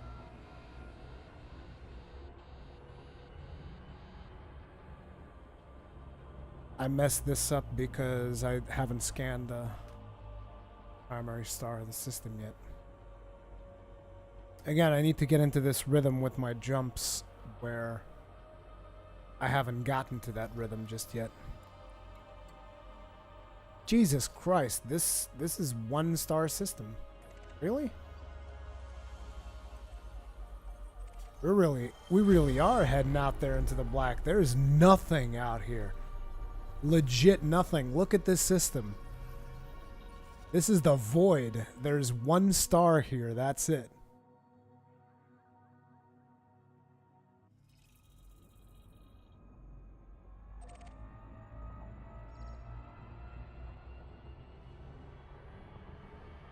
Time to make our next jump.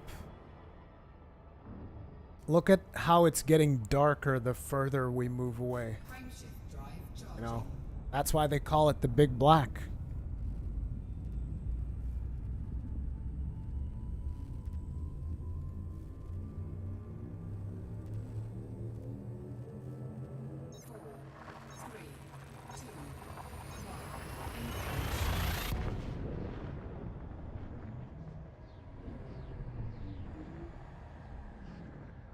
I unfortunately don't think that where you are jumping from actually influences what the hyperspace jump. Actually, I should stop calling it hyperspace. It's not hyperspace, it's witch space.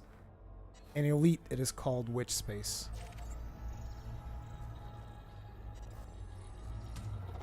Fuel scooping.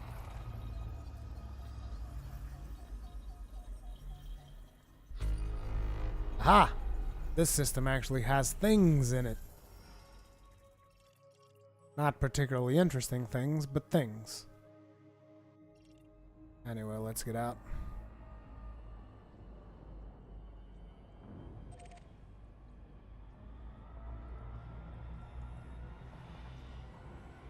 Fuel scooping complete.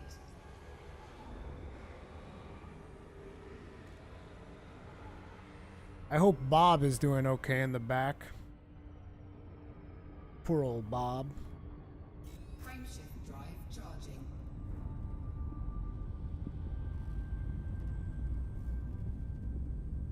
Poor old Bob. You know, it would be cool to find a friggin' black hole.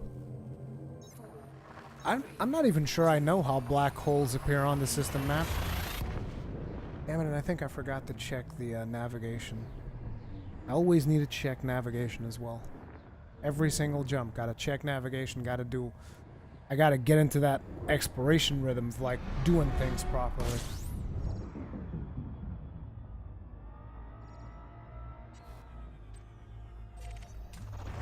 Fuel scooping. So first we're gonna pop the scanner. After popping the scanner, we're gonna check left side. Every contact is a planetoid. Now we go into the system. We've just scanned that. Ooh. There are some interesting things here. What's this? I definitely want to see that. What's this? This also seems interesting. Let's see this.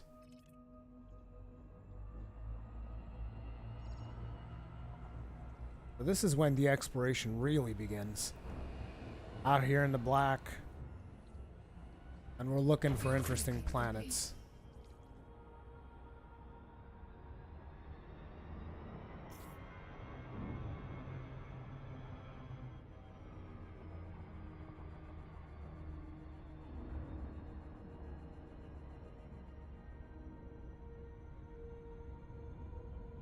Fuel scooping complete. And while we're traveling, I should always keep an eye on my navigation tab.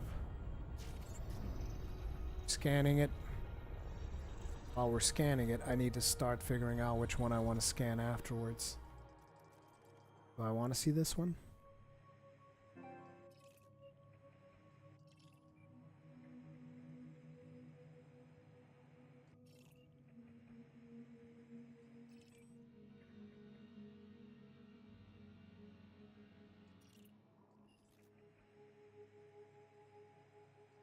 These are also these two. I'm not sure what they are. Anyway, that is a rocky body. That's disappointing. Didn't expect that to be a rocky body.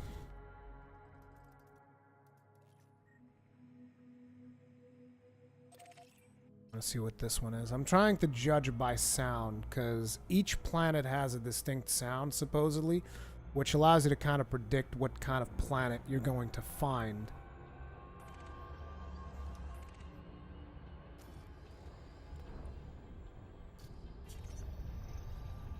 Oh, we can actually scan that from here? Must be a pretty big fucking planet.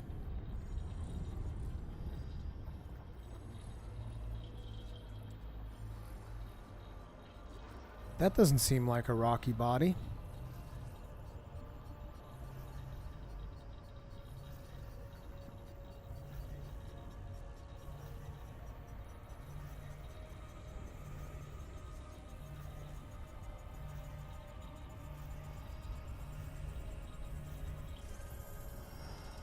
High metal content world. Okay, that was good. Because high metal content world are supposedly pretty valuable. I believe that means this one should also be a high metal content world, so I'll probably want to scan that.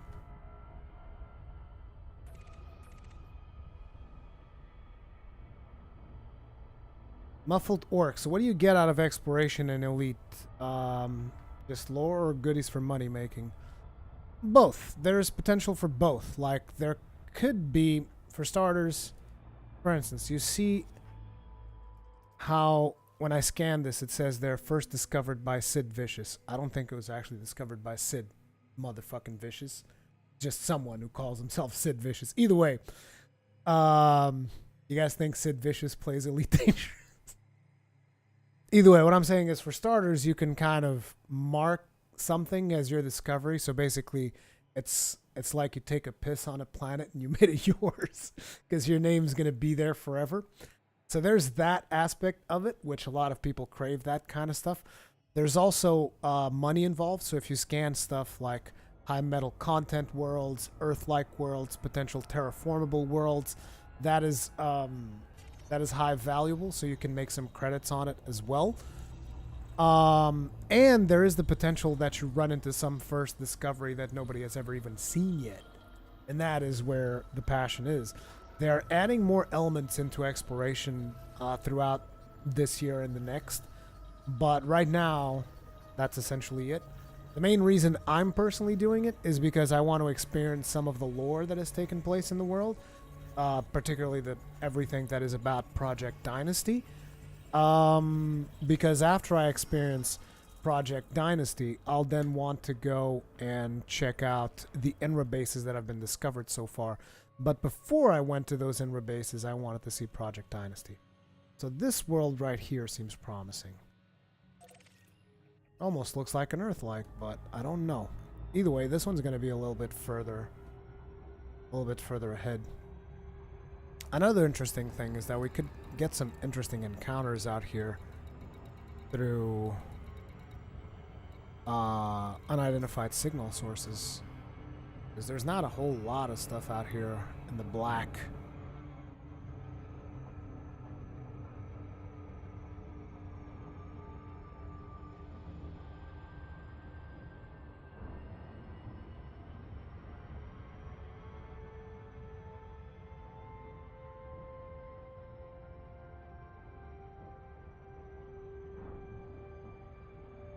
But exploration in this game is also very relaxing. I mean, you could argue, some people might argue it's not the most interesting thing to look at, but personally, I've always wanted to do it, and the main reason I hadn't done it yet, is because usually I also play this game on the weekend with friends. But it's one of those things, it's like if next weekend me and my friends don't play this game, I won't mind, because I just need to satisfy my curiosity, my need to go out there into the black. And there's a lot of challenge to it as well, because if anything goes wrong out here, it's not like you have a space station that you can dock in. I mean, right now we're still fairly close to the bubble. We're probably like close to 100 light years away or something from the bubble, which the bubble, by the way, whenever I'm talking about the bubble, I'm talking about the portion of inhabited space by humans, which I guess if you're new to Elite, you don't understand the concept of the bubble, which let me actually show you what the bubble is. Wait, let me make sure we get a decent speed going. So if you look at this, this is a one-to-one representation of our galaxy in the real world, because that's everything that is in here actually exists in our galaxy. It's a one-to-one representation of the Milky Way. And the bubble, which is the portion that is occupied by humans, is basically this. You see the circle around my cursor? That would represent the bubble. So out of all space out here, this is where the humans live. Just there. Even that is an overestimation. The bubble is actually smaller than my current cursor space right now, because I'm including the bubble and the Pleiades, and technically speaking, the Pleiades is a little bit outside of the bubble. And if you think about it, you can pretty much come to anywhere you want in this huge galaxy, and there's tons of things to see. I think not even 1% of the galaxy has been explored up until this point. So if you think about that, you imagine, wow, this game has a lot of potential. So much shit can happen. There is a little bit of human presence around here in Colonia, and this is the center of the galaxy, and there's a black hole right there in the middle, which I also want to go there one day. But right now our objective is here, here, and here. Oops, we've passed our target.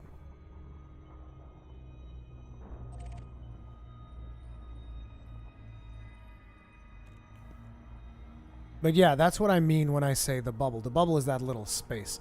So we're about 100 light years away from the bubble, so technically speaking, we're still fairly close. So if we had a problem, I could still go back to the bubble, not really lose all that much. Wait a minute. What the fuck is going on here? I think I might have clicked on something by mistake. We're trying to get to this. Oh, we're still pretty close. But as I was saying, so if I was to make a mistake, I could still easily go back to the bubble and repair. But the idea is that when you're like 5,000 light years away or something crazy like that, it's not that simple.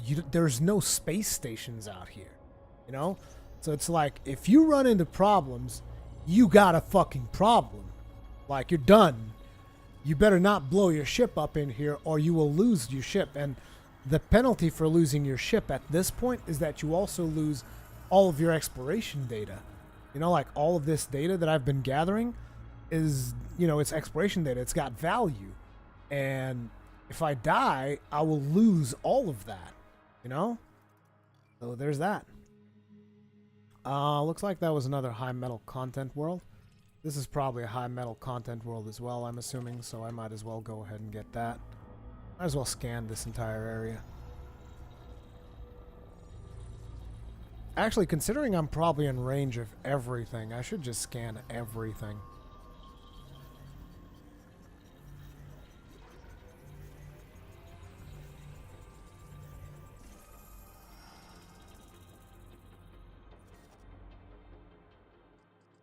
I mean, I might as well. I should have probably done the same thing to the other ones.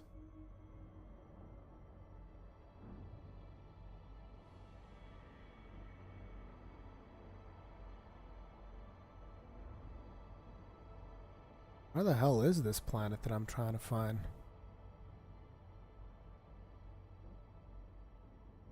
It should be in range, right? Yeah, it's in range.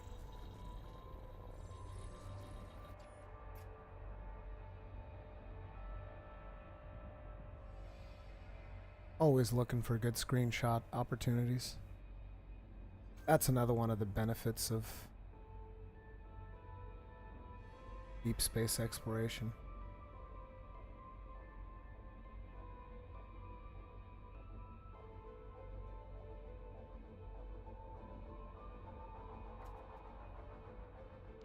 I'm one hell of a photographer, am I not? Don't take this away from me. Anyway, what type of planet was that we just scanned? That was probably Rocky World, right? Oh, it's a high metal. Everything is high metal out here. This would be good for miners. Because that's essentially what miners want. They want high metal content worlds.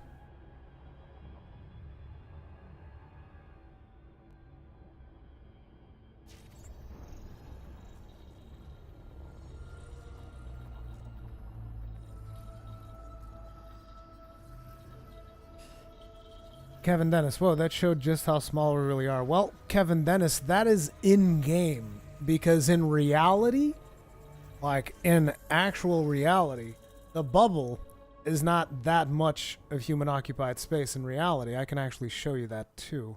Because that's how accurate this game is. It's just so cool. I really like how accurate everything is in this game, because like in reality, you see that how in the game all of these things out here, all of those pink dots and stuff, these are all systems where humans are, and probably a lot of the systems in between. Like every little dot there is a star system, like the one we're in right now. Okay, you got tons and tons of star systems. But anyway, as I was saying, basically all of those little blue markers and orange markers, like if you imagine a sphere that forms up all of those, that forms up close to what the bubble is, like all of those systems out there. But that's in game, so we have human occupied space within all of those systems in game.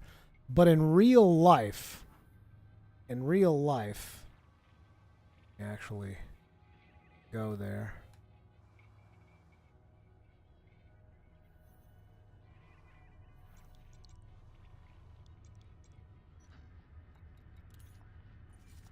In real life, we're in the Sol system,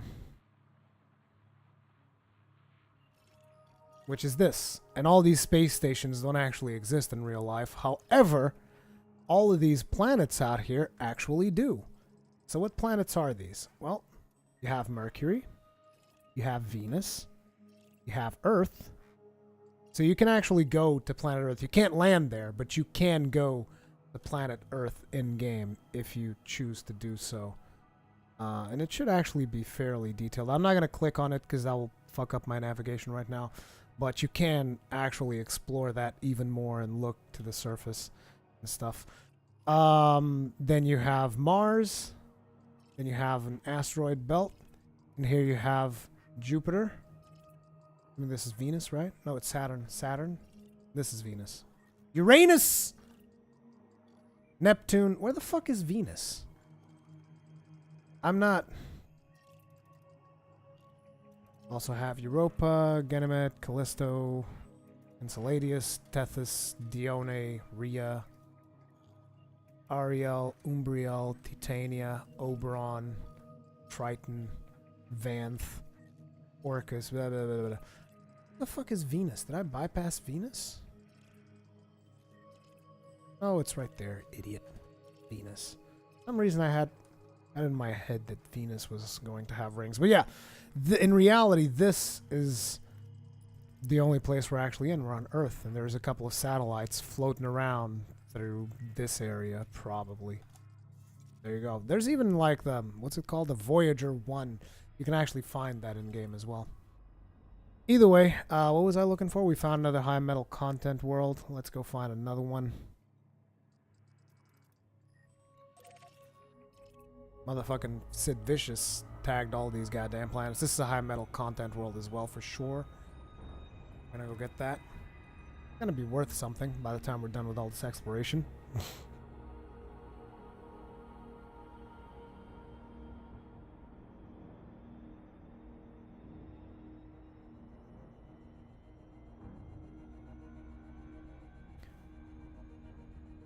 It looks like these are actually not sorted by distance.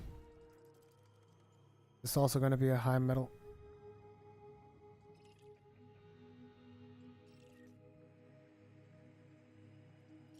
Atmosphere type carbon dioxide.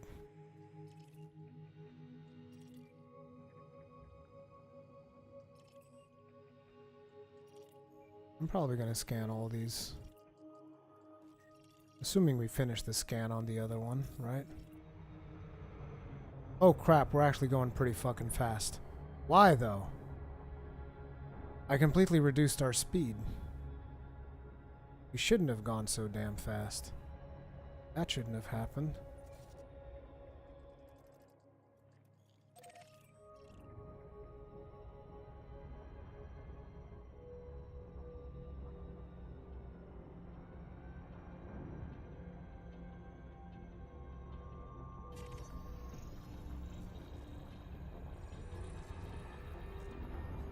This one does not seem as good as the other ones.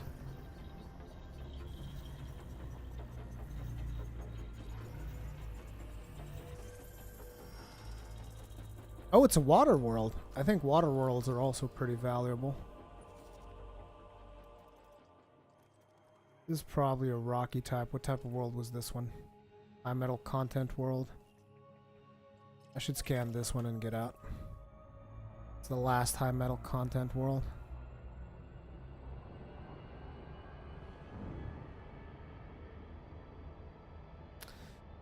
But yeah, that's going to be our next couple of 100 jumps. Me basically doing this. So I'm probably going to call the stream here for now. And we'll come back to Elite Dangerous when I actually get to the location that I plan on going to. But I'm excited. I'm excited to be out here in the black. Kind of like just fending for myself. Because there are all kinds of things that can go wrong out here in the black. And I think that's cool. It's interesting. You know? It's an interesting thing to do. Go out into black, explore, and see what you can find. And I'll try to also record whatever I happen to find that is interesting and stuff. Hopefully you guys enjoyed this live stream. Hopefully I've shed some light on what Project Dynasty is and what I am trying to do here. Because I think the next live stream that I do for Elite Dangerous is either going to be me very frustrated because I blew up my ship halfway into my journey, or it should be me out there in Hawkins Gap telling you guys all about the galactic conspiracy that was Project Dynasty. Thank you guys very much for watching. If you enjoyed it, hit that like button. That is one of the things that helps out the most with these live streams. If you are new here, make sure to subscribe so that you're always notified when there is a new live stream in the channel. And yeah, hopefully you enjoyed it. If you watch it later as a video, comments, feedback, all that kinds of good stuff. And always remember that if you really appreciate what I'm trying to do here, you can support the channel by sponsoring, which works just like a Twitch subscription. There's a link in the description where you can go do that. It is in YouTube, so you basically you sponsor on YouTube. And you also get access to the cool little exclusive sponsor emotes, and it allows me to put more sponsor emotes up, as well as the little Solaire praising the sun icon in front of your name whenever we're live streaming. Thank you guys very much for watching, and I'll see you guys in the next one.